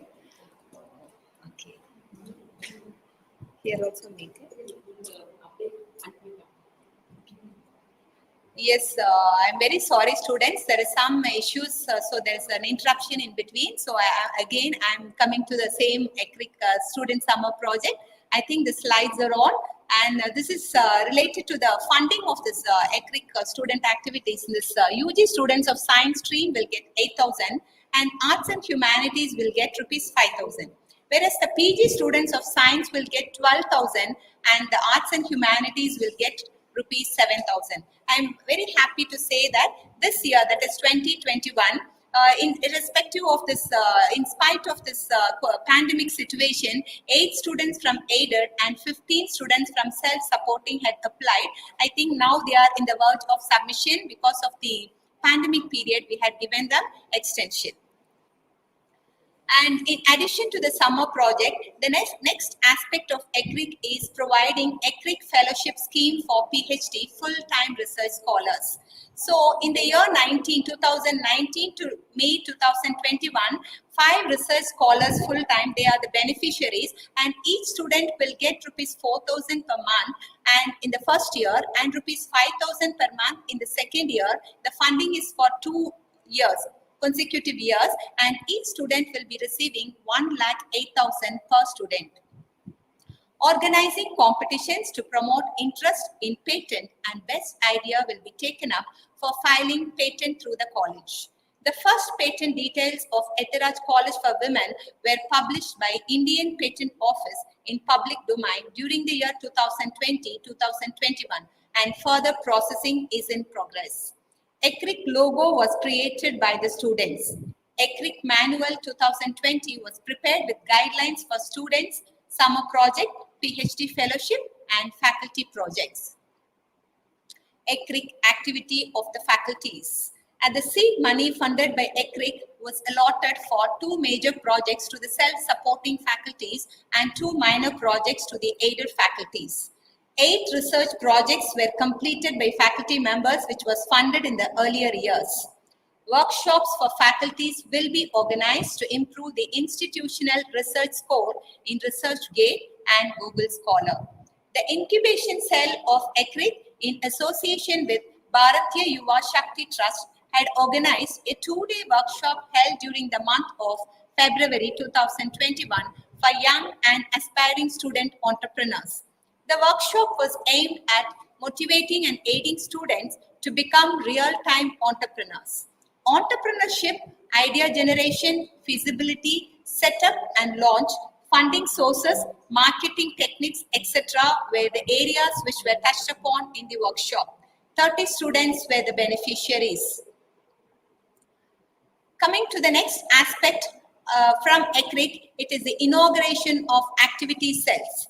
Justice Prabha Sridevan, Judge Retired High Court of Madras, Chennai, had inaugurated various activity of the cells, such as Intellectual Property Rights Cell, Research and Consultancy Cell, Incubation Cell, Corporate Training Cell, Student Development Cell, and Institutional Social Responsibility Cell of Ethiraj College for Women on 2nd March 2020. This will certainly extend active participation by the students, research scholars, and faculty members of their interest. And this is the logo of Ethiraj Center for Research, Innovation and Creativity, and this was created by the student, and a certificate was awarded as a token of appreciation. And the members of the ECRIC committee, along with the chief guest. And this was during the inauguration of the activity cells by Justice Prabha Sridevan. And students' patent idea contest is conducted every year, maybe due to pandemic situation. Last year, we were unable to do it. And definitely this year, every department during their association, the research club member, faculty member in association with the students will take up the patent idea contest, and the young minds will have new ideas, and the ideas can be taken for the right path. And these are the activities planned for 2021-22. We have planned for organizing an Ethiraj Research Day, and Students Innovative or Patent Idea Contest will be organized by the research club members of every department, both aided and self-supporting. Students Research Paper Presentation Contest will be organized. Faculty and Department Research Excellence Award will be executed. Research club activities will be held along with that is with the support of faculty, research scholars, and the students of UG and PG who are interested. Summer research projects are open to all the departments of both aided and self-supporting. Faculty research projects have been called for and it is in progress. Finally, research in job opportunities. Research is lifelong higher learning and is important as initial higher education. It provides bundle of learning experiences and brings out a wholesome human resource that influence job opportunities and placements. And I think I can give a small strategy in planning your career if anybody is interested. I think in every field, whether you are a science stream or it's a arts, humanities, management, everybody can apply this strategy to plan your career and if you are interested to be a researcher. First of all, you have to evaluate your interest. Then you have to create network of the subject where you are interested with, for which you can go to a consultant, that is, you can consult authentic resources such as from ResearchGate, Google Scholar, PubMed, Science Direct, Web of Science, and so on. Make informed career choice and list top 3 career paths: value add, internships, projects, voluntary work, event management. These are all the basic things which will give you enough resources to take up your research further, and finally you can showcase yourself. And I would like to say that we have the research programs in our college, both in aided as well as in self-supporting. In aided, we have from the Department of Economics, English, Tamil, Mathematics, Zoology, Plant Biology and Plant Biotechnology, History, Commerce, Chemistry, Corporate Secretaryship. And from self-supporting, we have Food and Nutrition, Physics, and Computer Science. And in the year of 2020-21, we had 26 MPhil scholars from the aided stream and 2 from the self-supporting. Added to our MPhil program, our college, various departments in our college has also the doctoral programs, the PhD streams, where we have in aided the Department of Economics, History, Zoology, Commerce, English, Tamil, History, Plant Biology, Plant Biotechnology, and Physics. The number of registered candidates in 2020-2021 is 13. And in every year, you can find the registration of MPhil program online in Madras University during the month of July to August. And similarly, even for PhD program, you can find the program will be, that is the application will be online, because our college is affiliated to Madras University every year twice, once during July, once during January. The PhD applications will be there, and anybody who has to appear for PhD, they have to follow the online process, because all of you know that a PhD degree will be mandatory for teaching positions in universities from July 2021, which was announced by the Union Minister of Information and Broadcasting, Shri Prakash Javadekar, recently announced this information. Yes, with these few information about ECRIC and an insight about research, I hope and trust the young minds of the research interested students from the UG, undergraduation, post-graduation of aided and self-supporting. You can approach ECRIC for any kind of guidance as well as any kind of fellowships and assistance for your internships, projects, and other activities. Thank you one and all. I hope you would have understood, and if anything, please contact both day and evening deans of research. Thank you. Have a good day and stay safe, guys.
I thank Dr. Uma Gauri ma'am for the informative session.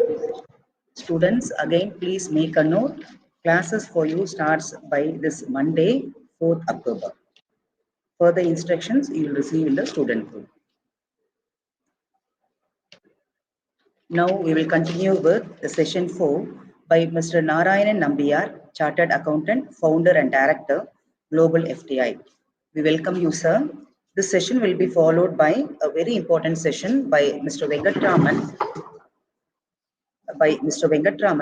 who will address you all about the Ethiraj Training Academy for Competitive Examination.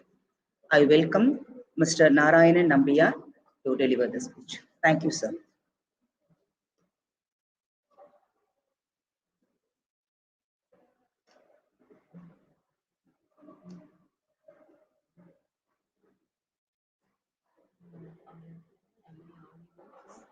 Sir, are we audible, sir?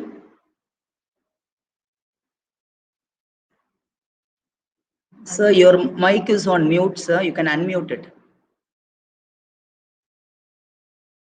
Narayanan, sir?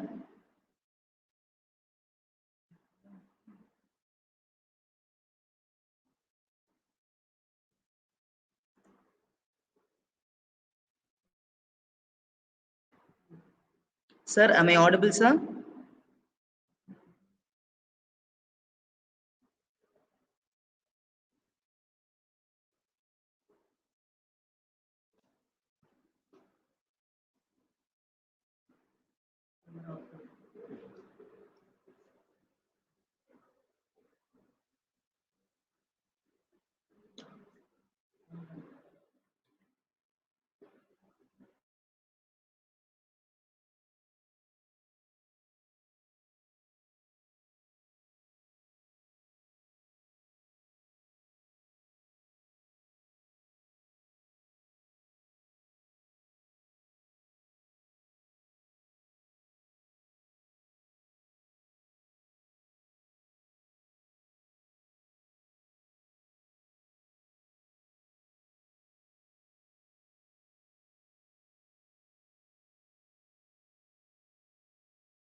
Students, please wait.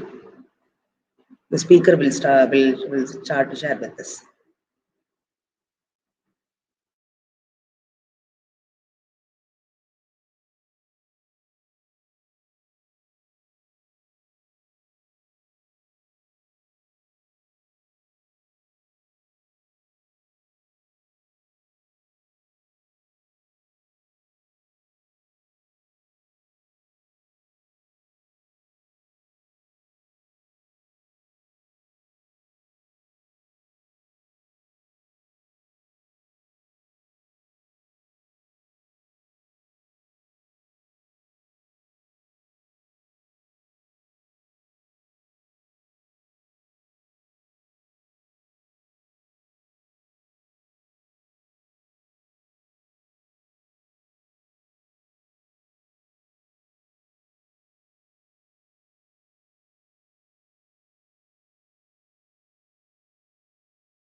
Students, please wait. The guest is yet to join, ma. We are waiting for him. Please wait. Don't leave.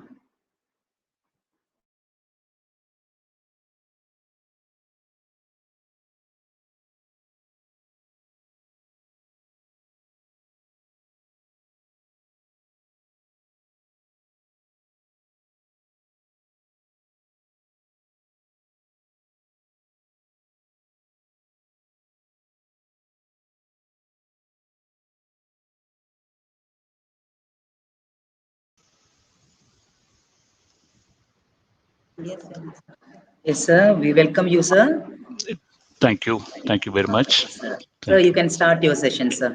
Thank Yeah, you, I'll sir. just make the presentation first. Let me present.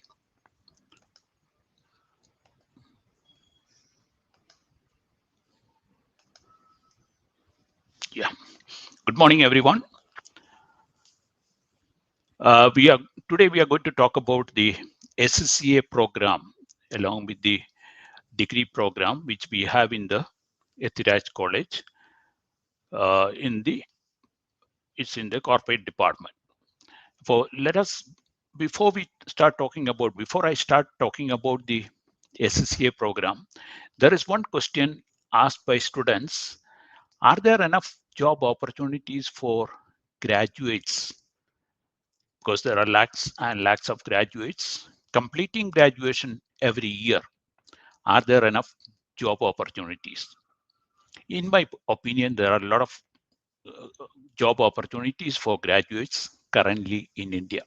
The main reason is that India has become a hub for finance, accounting, auditing jobs. What does this mean when I say hub for finance, accounting, auditing jobs? The companies in the Western world, like companies in US, Canada, Europe, etc., companies in the Western world are sending some of their work to India. Therefore, the companies in India, especially the IT companies, they are able to get a lot of work from the Western world. And for that, they need a lot of graduates. The BCom and similar graduates are required in huge numbers. That's why there is more requirement for graduates, and that's why there is a lot of work or job opportunities being advertised and a lot of students joining for BCom and similar programs. The next point to look at is this going to continue? Give me a second. Is this going to continue? Now, something important to understand is that there is a digital revolution happening globally. There are various aspects of this. One major aspect is robotics. Robots with artificial intelligence is now everywhere in every field.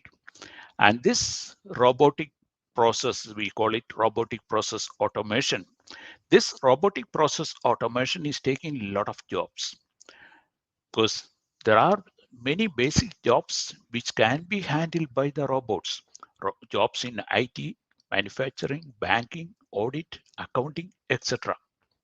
Therefore, over the years, some of the basic jobs which are now handled by graduates in finance field, the jobs which are handled by BCom graduates will be slowly taken over by these companies. Yeah, for over the years, there will be less number of jobs available for graduates and there will be more jobs for professionals. Companies will start looking for professionals. They have already started looking for professionals. There is a huge requirement for professionals in finance field. For companies will start looking for more and more professionals, and for that you need professional qualification. Even though you may get a job now with your graduation, to continue in employment and get promotions, etc., a professional qualification becomes important. But now let us look at what are the professional qualifications in our line, in commerce line. CA, SCA, CPA, CPA US, CPA Australia, etc. These are all chartered accountancy qualification. Some of the top qualifications any BCom student can get. In my case, after my BCom, I went for CA, and that gave me opportunity to work all over the world, even with UN and World Bank projects. Therefore, getting a CA or similar qualifications can take you to the top in various companies, various organizations.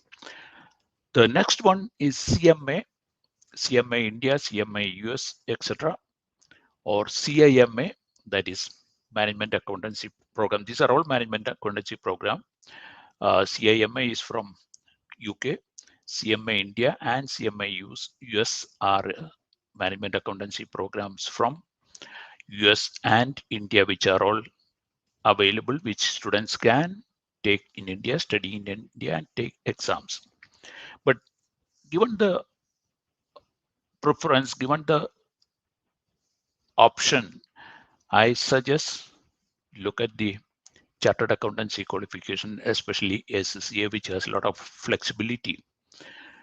Now, the next level we have, or next program, I won't say next level, CS, Company Secretary, which is valuable. There is a statutory requirement in India that companies of certain size and above must have a qualified company secretary. However, companies think that there are not enough jobs for a full-time company secretary. Therefore, either they go for a consultant or they prefer a person who has double qualification, CS plus chartered accountancy qualification, therefore ACCA, and then you can think of a CS qualification if that is your interest. CFA is also valuable, chartered financial analyst. There are a lot of opportunities. CFA, there are 3 levels. The third level of CFA is not that easy to get through. For what I normally suggest students who are after +2, look at a ACCA qualification which you can easily crack. No, I won't say easily, which if you are determined, you can get through. Determination is the most important. And once you have an SCCA qualification, then try for CFA if you want to go further. And when you get a CFA qualification, when you appear for the CFA third level exams, the chances of passing CFA once you have an SCCA is much higher because your knowledge level will be higher and your confidence level will be higher. Therefore, don't look at CFA at this stage. You can look at CFA after obtaining your graduation and an SCCA qualification. Then we have MBA in finance. For MBA in finance, when we talk about MBA in finance, there are a lot of institutions in India now offering MBA in finance, but only very few are more valuable than an SCCA program or a chartered accountancy qualification. If it's an MBA in finance from IIM's, Indian Institute of Management, or ISB in Hyderabad, it has a higher value. Other than this, most other institutions which are offering MBA in finance is not as valuable as a chartered accountancy qualification like CA or SCCA. For if you want to go for a MBA, then complete an SCCA and then go for an MBA from some of the top institutions in India or outside India. Now let us look at some of the details, exam details, and about SCCA itself. SCCA was founded in 1904. That means it's more than 100-year old, one of the oldest, I can say, much older than our institute, ICAI, Institute of Chartered Accountants of India. And SCCA is incorporated by a royal charter in the UK Parliament. And it has more than 5 lakh students. And these students, whether we write the exam from Chennai, London, or Singapore, the value is same. The same question paper will go to the students, and the papers, your certificates will not show where you have studied, where you wrote the exam. It's all same wherever you study in the world. But there are more than 5 lakh students. For previously, Indian students used to travel to UK, stay there for 2-3 years and study this program, complete the SSCA program, and spending 40-50 lakhs. Now you have an opportunity to study for an SSCA program from Chennai itself or anywhere in the world, any part of India. For take that opportunity. Now SSCA also has more than 2 lakh members. Members are those who have completed all the exams. There are 13 papers. They complete all the exams. Some students, of course, get some exemptions based on their qualifications. Like in your case, based on BCom, we can get you 4-paper exemption. But once you complete the exams, you become an affiliate, and then you need 3 years experience. When you complete 3 years experience, you become a member. And someone with a 5-year experience is an FCCA, Fellow of the Institute. We have our principal, Mr. Shekhar, who's an FCCA. He will talk to you after my presentation. For members, more than 2 lakhs, and they are in top positions in finance, heading finance department as CFO, finance directors, etc., and other levels depending on the experience, etc. And SSC has more than 7,000 approved employers. These are employers who can, some of the top companies who are recruiting SSCAs, they are in India. Most of them are in India also, because nowadays, most of the international companies are in India. And Indian companies, top Indian companies are all approved employers for SSCA. A small comparison with other programs which you can think of, like CA in India or a CMA India, that's the ICW, Cost and Works Accountants of India. Now they are known as CMA India. Now the entrance exam, SSC, there is no entrance exam once you complete the class 12 with a minimum percentage of marks. Those details I'll give you later. Whereas Indian CA or Indian CMA, after class 12, you had to go for the foundation program. Total exams, 13 papers, whereas for Indian CA is 20 after class 12, Indian CMA after class 12. Of course, after a degree, Indian CA and Indian CMA, the foundation program is not there, for 4 papers lesser. Time to complete 2 to 3 years. By the time you complete the degree, if you are preparing a little more than your graduation, you have to prepare a little more than your graduation, and coming with a determination, you can complete within the 3-year degree program. The CA or CMA takes 5 to 10 years because the articleship training is there in CA, which you can normally start only after completion of your degree. SCA offers exemptions, whereas Indian CA, Indian CMA, no exemptions. Flexibility. The flexibility, I'll talk about the flexibility in detail later. You can write one paper at a time, whereas in Indian CA, Indian CMA, you have to write 4 papers at a time, all the papers of the group. Average pass rate for SCA is between 35 to 51% based on the last results, whereas Indian CA, Indian CMA is around 5%, much lower. And our pass rate is even much higher, therefore I'll show that also. And there are part qualifications at different levels that also I'll explain.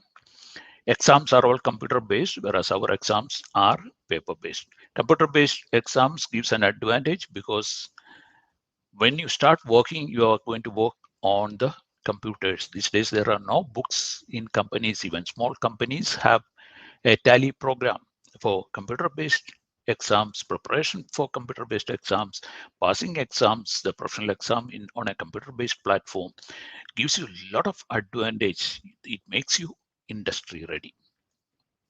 Pass percentage, you can see GFTA pass percentage is much higher than even the SCCA's pass percentage worldwide. Up to 80% we are getting pass rate. This is a SCCA career portal. There are a lot of job opportunities advertised in India itself. Recently, there was a requirement from one of the big 4 asking for 1,200 SCCA students and members. For there are a lot of requirements which are advertised through the career portal, and you can access the portal and get the requirements and apply for that once you are ready. Once you are completed up to the 9th paper, or completed all the SCCA papers, you can start applying for jobs. These are some of the recruiters in India. And the syllabus. The first level, applied knowledge, there are 3 papers: business and technology, management accounting, financial accounting. And the next level, corporate law, performance management, taxation, financial reporting, audit and assurance, financial management. The professional level, there is SBL, strategic business leader, SBR, strategic business reporting, and optional papers, advanced financial management, advanced performance management, advanced taxation, advanced audit. Any 2 from this you can select, and that can be done at a later stage when you reach the professional level exams. Please also note that after the first 3 papers, you will get a diploma from SCCA UK, diploma in accounting. After the 9th paper, you will get an advanced diploma in accounting. In addition, there are some more qualifications, some more uh, postgraduate qualifications, etc. Which details of that I'll give you a bit later. Now, one point to note for Ethiraj students, we are proposing the first 4 papers, because first four papers you can get exemption based on your BCom studies, or you can even claim exemption. Therefore, write only 9 papers. Additional qualifications which I mentioned, one is a BSc from Oxford Brookes University. For this, Oxford Brookes University is a very reputed university from UK, about 150-year-old, and you don't have to write any further exams. It's based on these last 3 papers: financial reporting, audit and assurance, and financial management of SCCA, which is examined together, SCCA and Oxford Brookes University. For based on this, passing these 3 papers, you can get a BSc from applied accounting. You can apply for that. You can start the process for that only after completion of all the fundamental level papers. And you had to submit a project report on a finance related subject, which you had to work under a mentor. We have approved mentors, so you can work under the mentor and then submit the paper and get this degree from Oxford Brookes University. Then in addition to that, there is a MSc postgraduate program from the University of London. University of London is again very valuable, very reputed university in the world. But you can also get a MSc by making some online submissions. This MSc you can obtain from India. That's the point, without even going to UK. Making some online submissions and writing 1 paper. The program structure in Ethiraj College, we plan all these papers within the 6 semesters. However, if any student wants to go a bit slowly, maybe towards the end, you want to concentrate on your degree program, therefore you can even go a bit slow and write the exams even later. But minimum number of papers you should complete before you complete the graduation. There are total 13 papers, as I mentioned. 11 are compulsory papers, 2 optional papers. Exams are held every quarter, every March, June, September, and December, and normally, and any number of attempts permitted under the fundamental level. Only the professional level, once you start the professional level exams, you had to complete that within 7 years. That also gives you 28 exam chances. And you can write maximum 4 papers at a time, and in a year, total 8 papers. But for Ethiraj students, we suggest only 1 paper at a time and 4 papers maximum in a year. Because 13 papers you can complete within 12 quarters. And again, as we are suggesting the first 4 papers to be exempted, you have to write only 9 papers. Writing 9 papers in 12 quarters should not be a problem. What is most important is that you should come with the determination. We will give you all the support. The classes are scheduled in such a way that there will be initial classes, then revision and mock exams. All this should be done. You had to write the mock exams. That's very, very important. The course can be completed within the 3-year program. There is no compulsory articleship. That is another advantage for SCCA. Indian CA, Indian CMA, we have to work under a professional. For CA, you have to work under a chartered accountant who is practicing as an auditor, not anybody else, as a compulsory training, 3-year training. And this 3-year training, normally you won't get a salary. Some firms may give you a stipend, but it's normally very minimum payments. Whereas for ACCA, you can start this either as a student or after your studies, after completing the ACCA exams, and you can earn salary. We have students because some of the big fours are offering around 35,000 rupees per month as salary. Take up a salary job and then complete the 3-year experience requirements. For during the 3-year experience requirements, you will be earning lakhs in salary. And if you're completing your studies and joining some of these firms, you are getting minimum 6 lakhs per annum. And some students even get a rank, because every ACC exams, they announce a rank. If you're a rank holder, you may get around 50% more salaries. You can negotiate with the employer and get up to 50% more salaries for during that 3-year period, which is almost free for your CA studies. Here, 3 years, you get salary between 10 to 20 lakhs can be earned. And this experience can be in an audit firm or in any corporate, as long as it's related to your studies. It should be in finance, accounting, auditing jobs. Marketing, etc. will not give you that necessary experience. The exams are all computer based. The first 4 papers are on demand, which of course we are suggesting you can claim exemption based on your BCom degree. But if you want to write the exam, we have a exam center at Global FTI Chennai office, which is approved by ACCA. Therefore, you can write the exam at any time. So on-demand exams. Once the classes are over, you can attend the exam.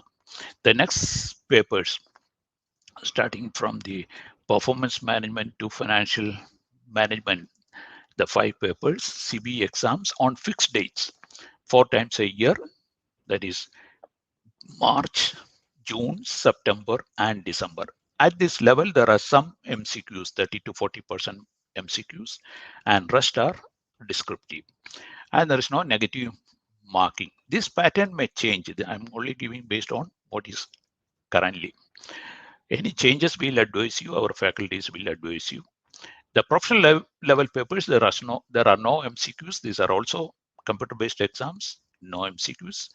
And except the first 4, all exams are conducted by British Council in India.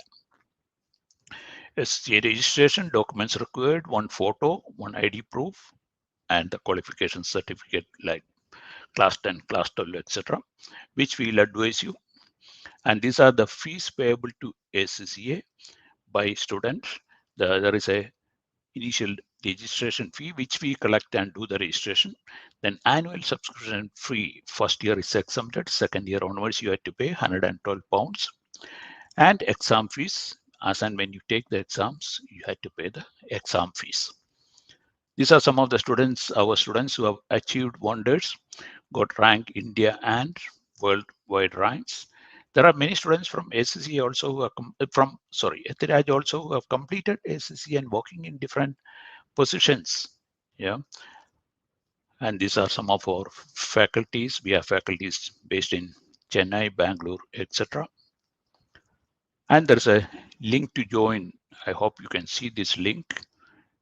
Interested students, please fill the link. It will go to your coordinator in Ethiraj, and then we can have face-to-face discussions or one-to-one discussions later. Thank you very much. I will now request Mr. Shekhar to talk a few words about how SCCA has helped his career. He is an SCCA member, FCCA member. Mr. Shekhar, please. Good afternoon, everyone. I hope you all can hear me. Yes. It's a pleasure to be here. It's my, I would say, fond association with Ethiraj. I have been part of the initial team which had started the discussion with Ethiraj. I am an ACCA. Now I'm called an FCCA. After 5 years of ACCA, one becomes a fellow of the institute. I have I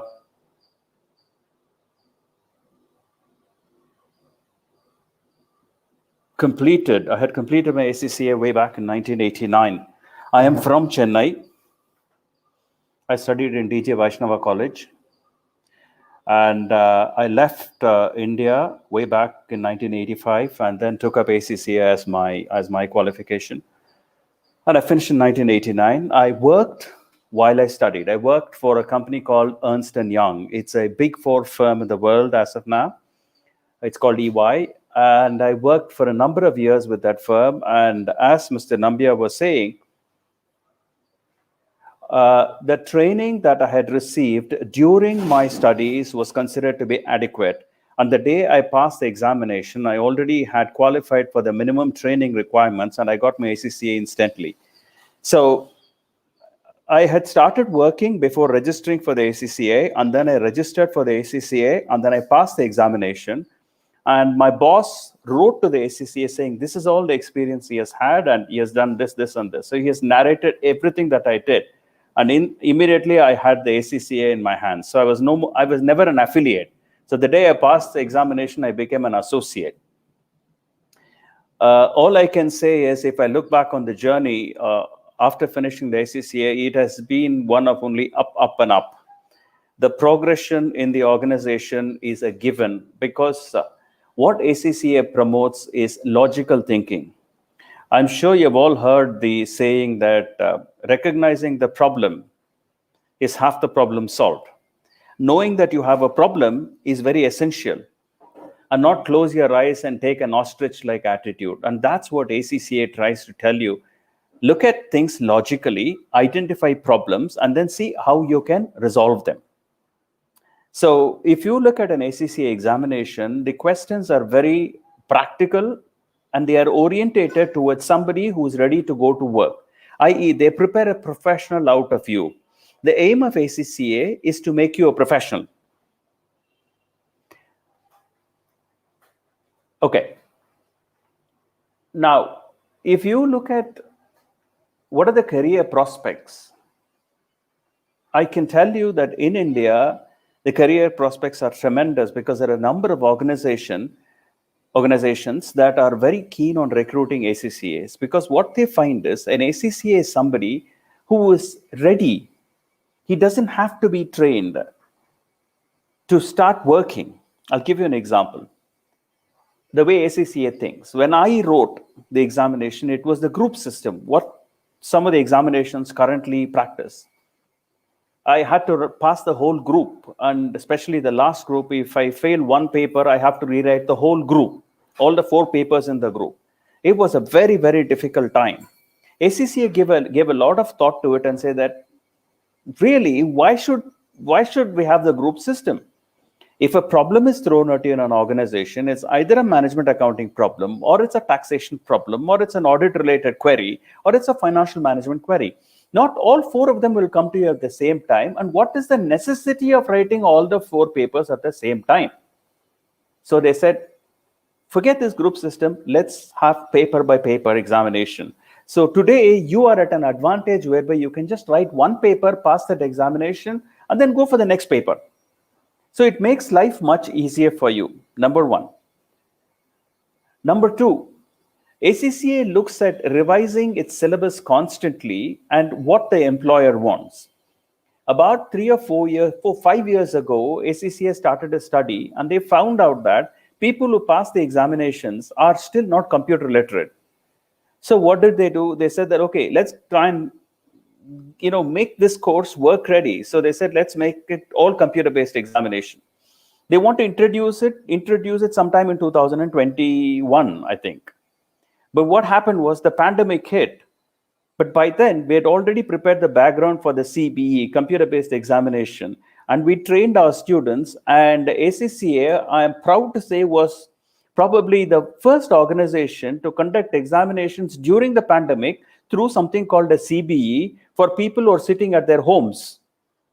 Because they had a supervising platform where a supervisor can look at you for all the 3 hours while you're actually doing the examination, because there is an app that's running that you have to see. there are some difficulties with that, in the sense you can't take a nature's call break. You had to sit in front of the computer for the entire 3 hours, but people were able to write their examination. We didn't have to go to an examination center to write because of the fear of the pandemic, so people could sit at their home and write. So what it did, we were planning to do it. ACCA was planning to do it in the normal course. It would have been released by June 2021. Pandemic forced us to release it back in September 2020. So today, most of the examination, not most, all of the examinations are CBE, computer-based examinations. It's got its own thrills, its own charms, and its own challenges, but it works. Some people are not able to complete the examination because of connectivity issues and all of those things. What I'm getting at is ACCA prepares you to become a professional and be work ready. It is the course of the future. It helps you to think analytically, to resolve issues and problems. I'm telling you from first-hand experience because I am an ACCA. If I'm not exaggerating, we had, during the pandemic, employers coming and knocking on our doors and saying that, please, can we have 50, 100 ACCAs? We tell them, no, we don't have 100 ACCAs because we are able to produce only about 8 or 12 ACCAs every 3 months. So the demand is there, and the starting salaries, as Mr. Nambia said, are really attractive. And if you just put your head down, I always say this, that there is a time to enjoy, there is a time to work hard.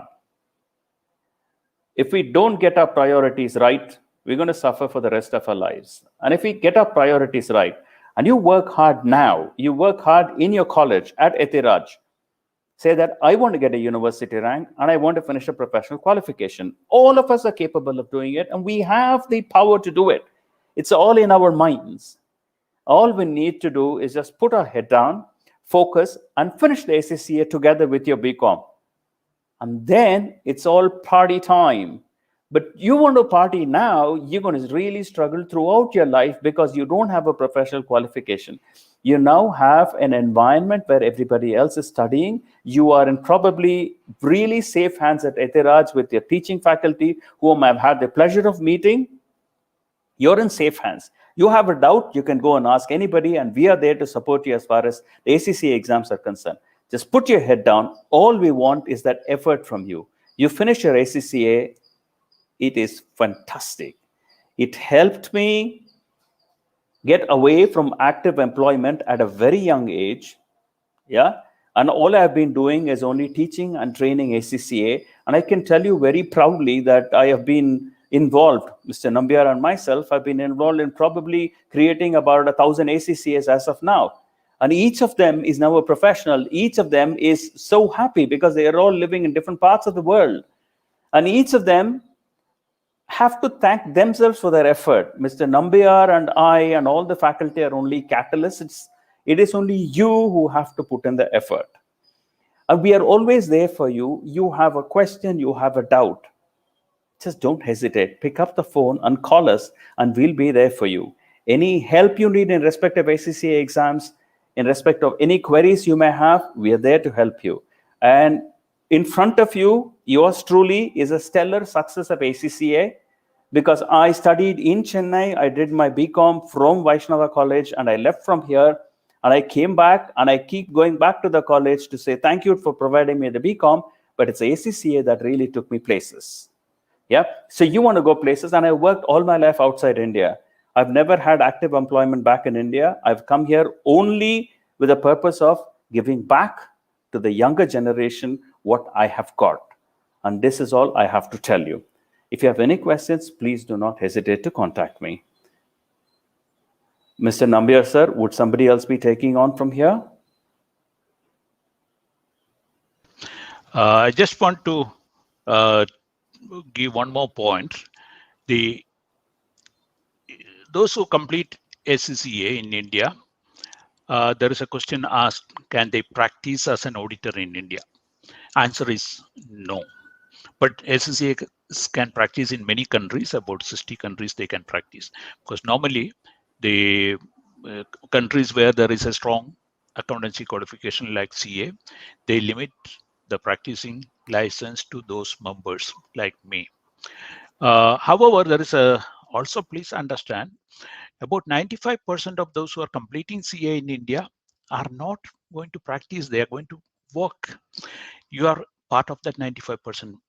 Only if your interest is practicing in India, then you should also have a CA. However, you cannot start your CA when you are doing your BCom. Therefore, while you are doing your BCom, complete your SCA, and then you can go for CA, so that you have both the qualification if your preference is for practicing. Otherwise, there is no need also. There is a lot of job opportunities in India and outside India. Many of our students are going outside India also, working outside India, but that's not a necessity, because even though it's an international qualification, Indian companies, especially Indian companies of certain size and above, have to go for IFRS, International Financial Reporting Standards, and SCCA follows IFRS.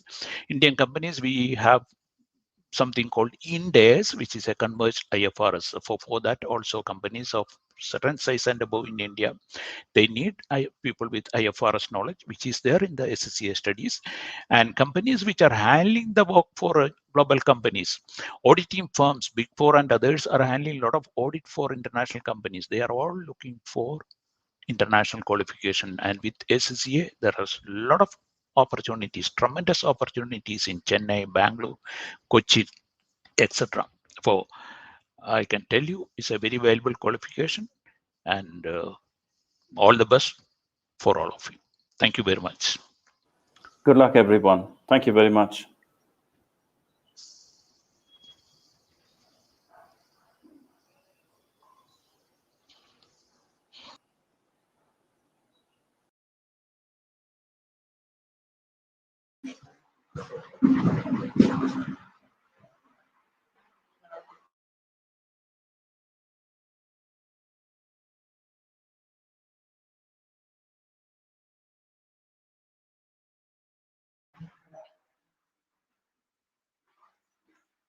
It is my privilege to thank Thiru Narayanan Nambiar sir, founder and director Global FDI, and Thiru Shekhar sir, ACCA member and principal, for their enlightening speech about the career prospects of ACCA course.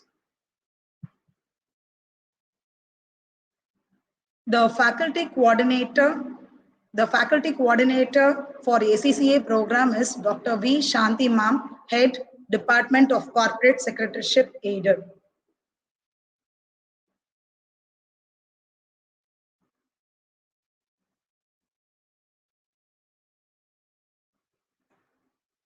First year undergraduate and postgraduate students who are interested in enrollment to ACCA course, and those who want to consult their parents for joining the ACCA course can save this link and later on fill the Google form for joining the ACCA course. For further details, students can mail to acca@ethiraj2014@gmail.com. Students can also contact Dr. M. Sharmeen Farooq and Dr. R. Vijayalakshmi, faculty members of Department of Corporate Secretaryship, self-supporting, for any information pertaining to ACCA course. Thank you very much, guys.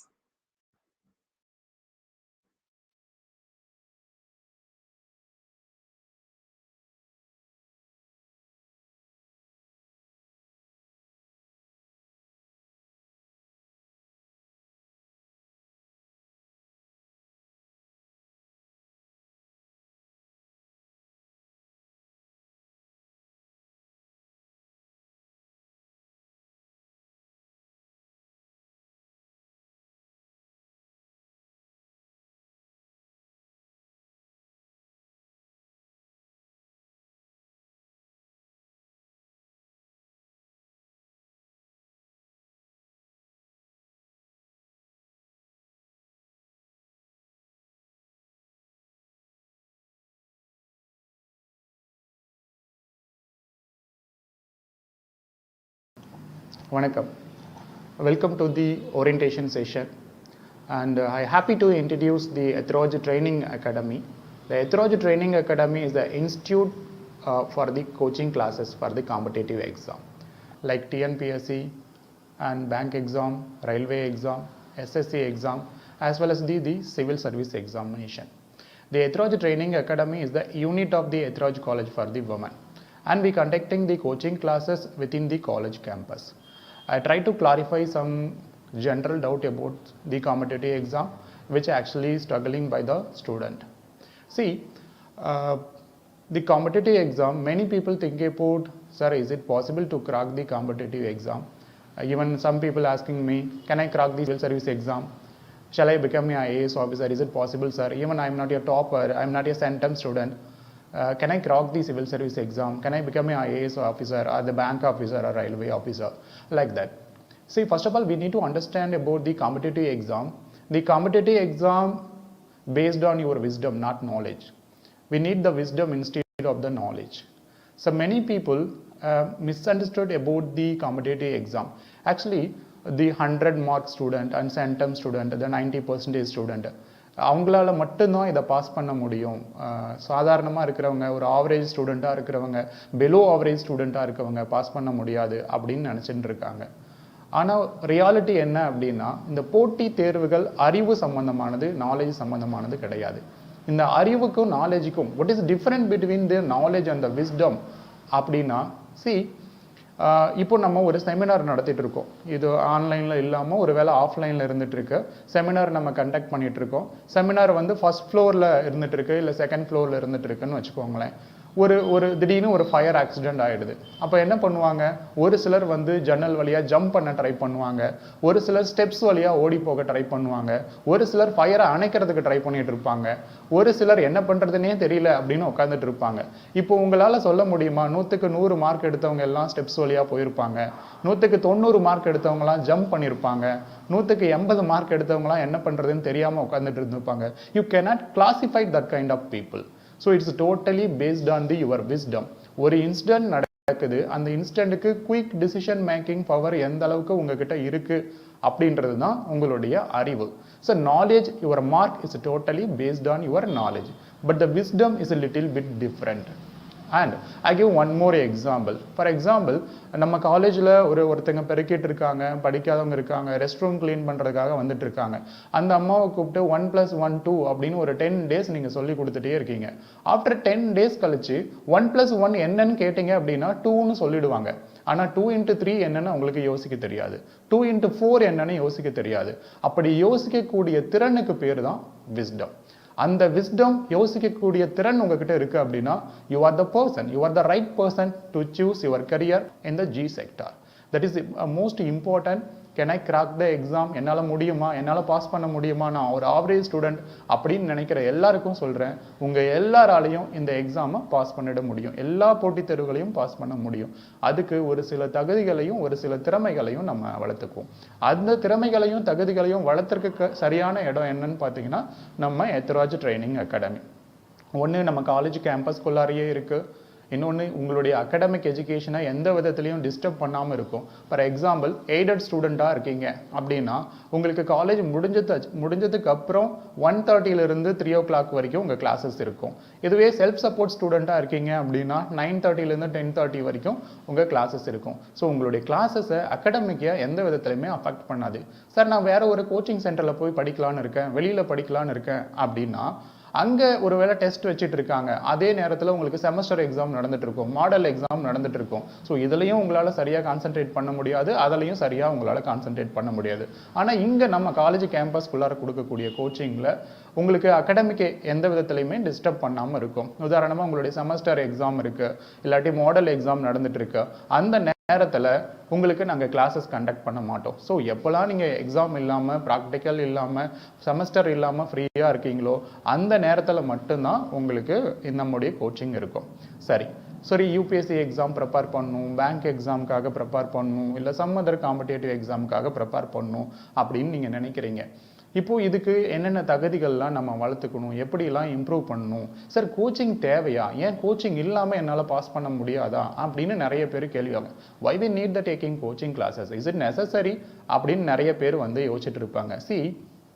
Coaching class ஏன் அப்படின்னா, first of all நான் உங்களுக்கு ஒரு விஷயத்தை clarify பண்ணுறேன். We are not a teacher, we are the trainer.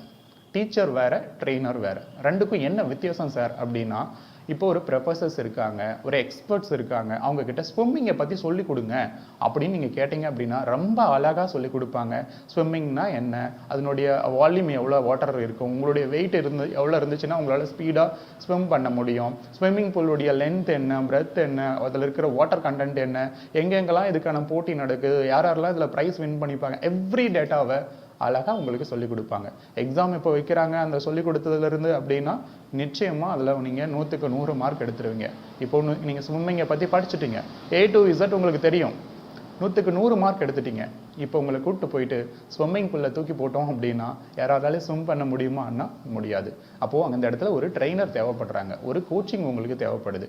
அந்த கோச்சிங்கை கொடுக்கறது தான் நம்முடைய கோச்சிங் இன்ஸ்டியூட். இங்கே என்னென்னலாம் உங்களுக்கு கொடுக்குறோம் அப்படின்னா, ஃபர்ஸ்ட் திங் கிளாரிட்டி. நிறைய விஷயத்தை நம்ம மிஸ் அண்டர்ஸ்டாண்டிங் பண்ணியிருப்போம்.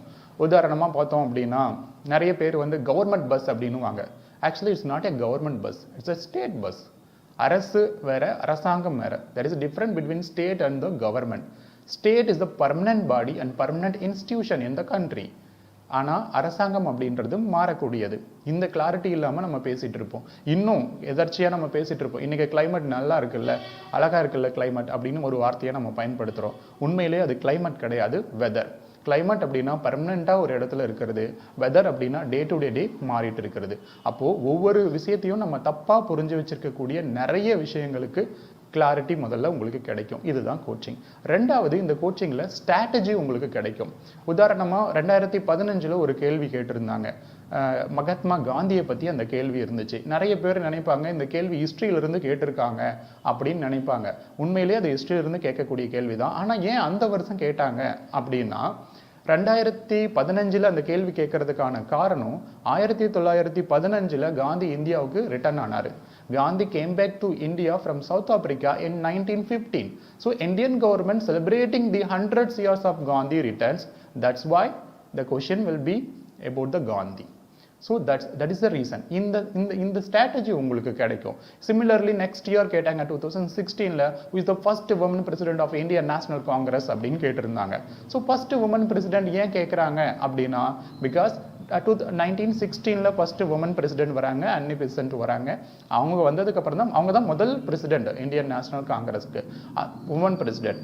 அதனால 100 இயர்ஸ் கம்ப்ளீட் ஆயிருக்கு, கொஷின் கேட்குறாங்க. ஸோ இப்படி ஹிஸ்ட்ரியை எப்படி கரண்ட் அஃபேர்ஸோட லிங்க் பண்ணுறது, ஜியாகிரபியை எப்படி கரண்ட் அஃபேர்ஸோட லிங்க் பண்ணுறது, பாலிட்டியை எப்படி லிங்க் பண்ணுறது, எக்கனாமியை எப்படி லிங்க் பண்ணுறது அப்படின்ற ஸ்ட்ராட்டஜியை சொல்லி கொடுக்கறது தான் எங்களுடைய வேலை. தென் இதுதானா சார் அப்படின்னா மெத்தட். இந்த கோச்சிங்கில் என்ன கொடுப்போம் அப்படின்னா, ஒன்று கிளாரிட்டி, ரெண்டாவது ஸ்ட்ராட்டஜி, மூணாவது மெத்தட். மெத்னாலஜி வந்து ரொம்ப ரொம்ப முக்கியம். உங்களுக்கு தெரியுமா, காமனாக ஒருத்தங்க நியூஸ் பேப்பர் படிக்கிறதுக்கும் ஒரு சிவில் சர்வீஸ் ஆஸ்பிரண்ட் ஐஏஎஸ் எக்ஸாமுக்கு படிக்கணும்னு நினைக்கிறவங்க, ஐபிஎஸ் எக்ஸாமுக்கு படிக்கணும்னு நினைக்கிறவங்க, அவங்க நியூஸ் பேப்பர் படிக்கிறதுக்குமே வித்தியாசம் இருக்குது. ரெண்டு பேரும் அவங்க ஃபர்ஸ்ட் பேஜ் படிக்க மாட்டாங்க, தேவையில்லாத நியூஸ் படிக்க மாட்டாங்க. அவங்க கண்ணுக்கு இன்டர்நேஷ்னல் நியூஸ் என்ன, நேஷனல் நியூஸ் என்ன, ஜியோகிராபிக்கல் நியூஸ் என்ன, எக்கனாமிக்கல் நியூஸ் என்ன அப்படின்றது மட்டும்தான் தெரியும். மற்ற நியூஸ் எதுவுமே அவங்களுக்கு தெரியாது. ஸோ இப்படி தான் மெத்தட் உங்களுக்கு சொல்லிக் கொடுப்போம், ஸ்ட்ராட்டஜி உங்களுக்கு சொல்லிக் கொடுப்போம், கிளாரிட்டி, ஒவ்வொரு சப்ஜெக்ட்லேயும் கிளாரிட்டி. ஈவன் இந்த ஐஏஎஸ் ஆகணும் இல்லை கவர்மெண்ட் எக்ஸாமுக்கு போகணுன்றதுக்காக மட்டும் கிடையாதுங்க. இந்த சப்ஜெக்ட் எல்லாத்தையும் நீங்கள் படிச்சிட்டிங்க அப்படின்னா you are the best one. நீங்கள் என்ன ப்ரொஃபஷனில் இருந்தாலும் சரி, ஒரு 10 பேர் உங்கள் டீமில் இருக்காங்க, ஒரு ஐடி கம்பெனியில் நீங்கள் ஒர்க் பண்ணுறீங்க, ஒரு 10 மெம்பர்ஸ் இருக்காங்க அப்படின்னா அந்த 10 மெம்பர்ஸில் நீங்கள் தான் கிளவராக இருப்பீங்க, நீங்கள் தான் பெஸ்ட்டாக இருப்பீங்க. Because you know everything. எல்லா விஷயத்தையும் நீங்கள் கற்றுக்கிட்டு வந்துருப்பீங்க. ஸோ எக்கனாமி தெரியும், ஜியோகிரபி தெரியும், பாலிட்டி தெரியும். உங்கள் கூட இருக்கிறவங்களால உங்களோட பேசுகிறதே வந்து வெரி இன்டெலிஜென்ட்டான இருக்கே, இது இவங்க ரொம்ப அறிவாக இருக்காங்களே அப்படின்னு தோணும். சரி, என்னால் பாஸ் பண்ண முடியுமா? பாஸ் பண்ண முடியும். தென் இந்த நாங்கள் என்ன கோச்சிங் கிளாஸஸில் கொடுக்குறோம், இது ஓகே. ஏன் இப்போ கோச்சிங் தேவையா சார்? இப்போ தான் நான் ஃபஸ்ட் இயர் வந்திருக்கேன், இப்போ தான் செகண்ட் இயர் படிச்சிருக்கேன், காலேஜ் முடிச்சதாச்சும் பார்த்துக்கலாமா அப்படின்னு நிறைய பேர் கேட்பாங்க. This is the right time to start the preparation for the IAS dream or the bank exam and some other examination. இப்படி நிறைய பேர் கொஷின் கேட்பாங்க. நல்லா ஞாபகம் வச்சுக்கோங்க. அண்ட் 2015 ஒரு டாப்பர் இருந்தாங்க, அவங்களுடைய பேர் டீனா டாபி. 10th ஸ்கூல் லெவலில் அவங்க ஃபர்ஸ்ட் மார்க் எடுக்கிறாங்க. நம்ம ஊர்லாம் வந்து டாக்டர் ஆகணும், என்ஜினியர் ஆகணும் அப்படின்னு ஃபோர்ஸ் பண்ணுவாங்க. பட் அவங்கள 11th 12th ஹிஸ்ட்ரி குரூப் சேர்த்து விடுறாங்க. அதுலேயும் 2 பேப்பரில் அவங்க சென்டம் எடுக்கிறாங்க. அதை முடிச்சதுக்கப்புறம் பார்த்தீங்க அப்படின்னா 3 வருஷம் பிஏ பொலிட்டிக்கல் சயின்ஸ், 3 வருஷமும் கோச்சிங் எடுத்துக்கிட்டாங்க. All India rank 1. ஒரு அட்டெம்ப்ட்ல பாஸ் பண்ணுறதுக்கே நிறைய பேர் வந்து கஷ்டப்படுவாங்க. ஆனால் அட்டெம்ப்ட்லேயே ஆல் இண்டியா லெவலில் ரேங்க் 1 அவங்க எடுத்திருக்காங்க. இது மட்டும் இல்லைங்க, அவங்களுடைய தங்கச்சி வித்தின் 5 இயர்ஸ் இந்த இயர் ரிசல்ட் வந்தது. டீனா டாபியோடைய தங்கச்சி Ria Dabi all India rank 12. So அவங்களை அப்படியே ஃபாலோ பண்ணி அவங்க தங்கச்சியும் வராங்க. அப்போது அவங்களுக்கு நல்ல அவேர்னஸ் இருக்குது. இந்த போட்டித் தேர்வுகளை பற்றி ஒரு விழிப்புணர்வு இருக்குது. எப்போ இருந்து ஸ்டார்ட் பண்ணணும்னா ஸ்கூல் படிக்கிறச்சிருந்தே ஸ்டார்ட் பண்ணிடணும். இங்கே நீட்டுக்கு எப்படி ஃபவுண்டேஷன் கோர்ஸ் கொடுக்குறாங்களோ, JEEக்கு எப்படி ஃபவுண்டேஷன் கோர்ஸ் கொடுக்குறாங்களோ, அந்த மாதிரி இந்த போட்டித் தேர்வுகளுக்கு நீங்கள் ஆகணும் அப்படின்னு ஆசைப்பட்டீங்க, செக்டாரில் உங்களுக்கு எம்ப்ளாய்மெண்ட் வேணும் அப்படின்னு ஆசைப்பட்டீங்க அப்படின்னா உங்களுடைய ப்ரிப்பரேஷனை ஸ்டார்ட் பண்ணுறதுக்கு வாட் இஸ் யூ அப்படின்ற கேள்விக்கான பதில் இப்போ தான் நீங்கள் ஸ்டார்ட் பண்ணணும். அதுக்கான பதில் இப்போ தான் நீங்கள் தேட ஆரம்பிக்கணும். உங்களுக்கு தெரியுமா, நீங்கள் யார் அப்படின்ற கேள்விக்கான பதில், நான் இவங்களுடைய பொண்ணாக இருக்கேன், இவங்களுடைய சகோதரியாக இருக்கேன், இவங்களுடைய மனைவியாக இருக்கேன் அப்படின்றது உங்களுடைய அடையாளம் கிடையாது. உங்களுடைய அடையாளம் என்ன அப்படின்னு உங்ககிட்ட கேட்டாங்கன்னா அதுக்கு உங்களுக்கு பதில் இருக்கணும். நான் இவங்களுடைய பொண்ணாக இருக்கேங்க, இவங்களுடைய மனைவியாக இருக்கேங்க, இவங்களுடைய தங்கச்சியாக இருக்கேங்க அப்படின்றது ஒருபோதும் உங்களுடைய அடையாளமாக மாறவே மாறாது. அப்போ நீங்கள் யார் என்ற கேள்விக்கு பதிலை நீங்கள் தேட வேண்டிய நேரம் இதுதான் சரியான நேரம். எப்படி தேடுறது? நான் வந்து ஒரு வங்கி அதிகாரியாக இருக்கேன், ஐம் பேங்க் ஆஃபீஸராக இருக்கேன், நான் ஒரு IAS ஆஃபீஸராக இருக்கேன், நான் ஒரு IPS ஆஃபீஸராக இருக்கேன் அப்படின்னு உங்களை நீங்கள் அடையாளப்படுத்திக்கிட்டீங்க அப்படின்னா அதுதான் உங்களுக்கான அடையாளம். That is you. What is you? Who are you அப்படின்னு உங்ககிட்ட கேள்வி கேட்குறாங்கன்னா அதுக்கான பதில் உங்களால் உருவாக்கப்பட்டதாக இருக்கணும். So that is actually it's a kind of ideology of feminism. ஸோ அதுதான் உங்களுக்கு சரியான பதிலாக இருக்க முடியும். சரி சார், நான் இந்த டைம் ஸ்டார்ட் பண்ணலான்னு நினைக்கிறேன், கோச்சிங் கிளாஸ் எடுத்துக்கலான்னு நினைக்கிறேன். Then why I want to become an IAS officer or IPS officer or the government employee? See, we can do something for our society. In case if you are the IAS officer, you can do something for our society. நிறைய சொசைட்டியில் நிறைய illness இருக்குது, social crimes இருக்குது. இதெல்லாம் பார்த்து உங்களுக்கு கோவம் வருது. இதெல்லாம் மாற்ற முடியாதா உங்களுக்குன்னு தோணுது. இதெல்லாம் மாற்றக்கூடிய ஒரு இடம் தான் பார்த்தீங்கன்னா நீங்கள் செக்டாரில் இருக்கிறது. நேரடியாக பப்ளிக்கோட கான்டாக்ட் பண்ணுறீங்க அண்ட் பீப்புள் சர்வீஸ் பண்ணுறீங்க. நேரடியாக மக்கள் தொடர்பு அதிகாரிகளாக நீங்கள் இருக்கீங்க. ஒரு நாட்டுக்காக ஒரு சேவை செய்யக்கூடிய ஒரு ஆர்மி மேனுடைய பெருமை எத்தகைய பெருமைக்குரிய ஒரு செயலோ அதே பெருமைக்குரிய செயல் நீங்கள் ஒரு IAS அதிகாரியாகவும் IPS அதிகாரியாகவும் இந்த நாட்டுக்காக சேவையாற்றுறது. சரி, நான் IAS ஆஃபீஸராக ஆகிறேன், IPS ஆஃபீஸராக ஆகிறேன், இதனால என்ன சார் மாற்ற முடியும் அப்படின்னா, even we are not reason to anything. ஒரு இடத்துல ஒரு ரேப் நடக்குது, ஒரு மர்டர் நடக்குது, ஒரு ஹராஸ்மெண்ட் நடக்குது, அதுக்கு நம்ம காரணமானா கிடையாது. ஆனால் நம்ம தான் பொறுப்பு. We are not reason to anything, we are the response to everything.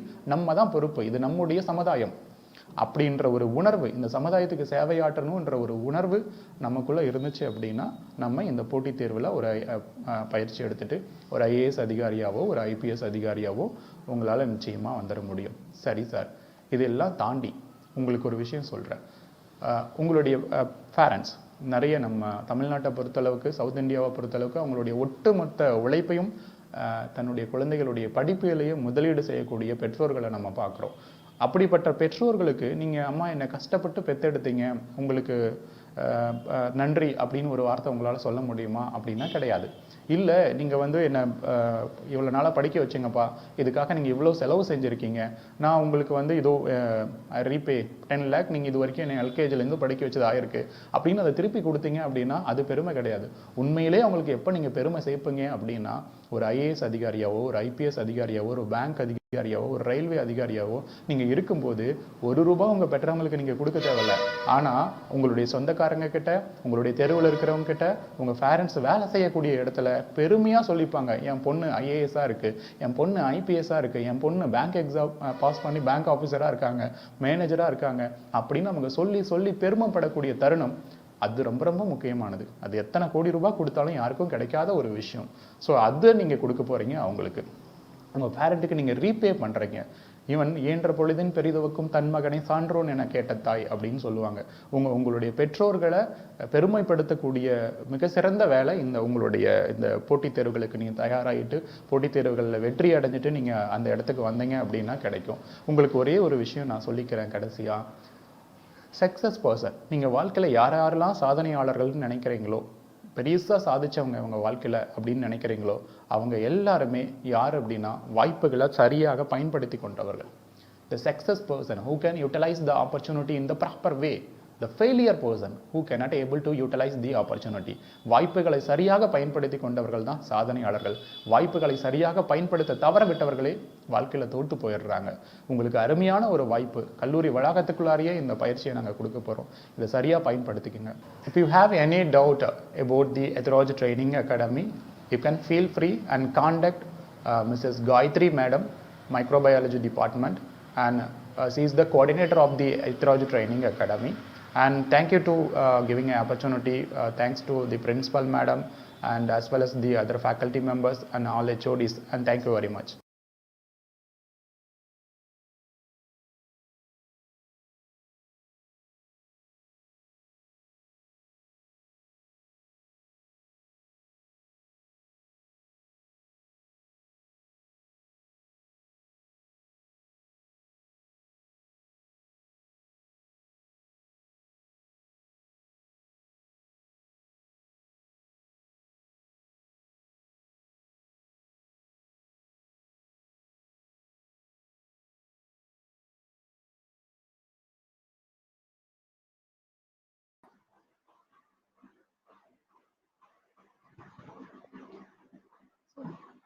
We thank all the speakers of today's program for their vibrant talk, creating a positive impact on students.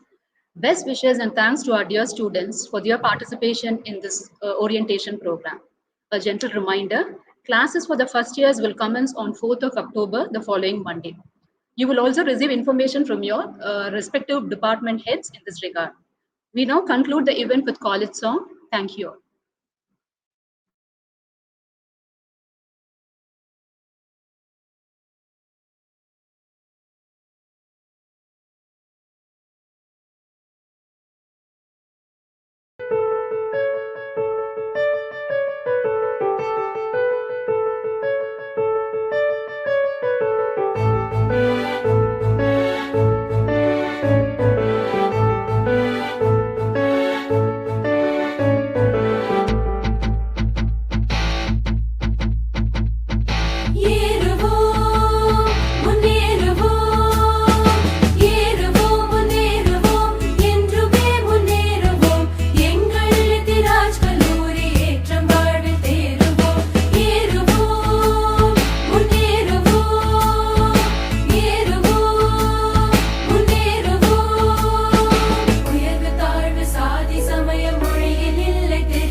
பரிவும் ஓங்கும் செல்வ நிதியமும் மடித்திர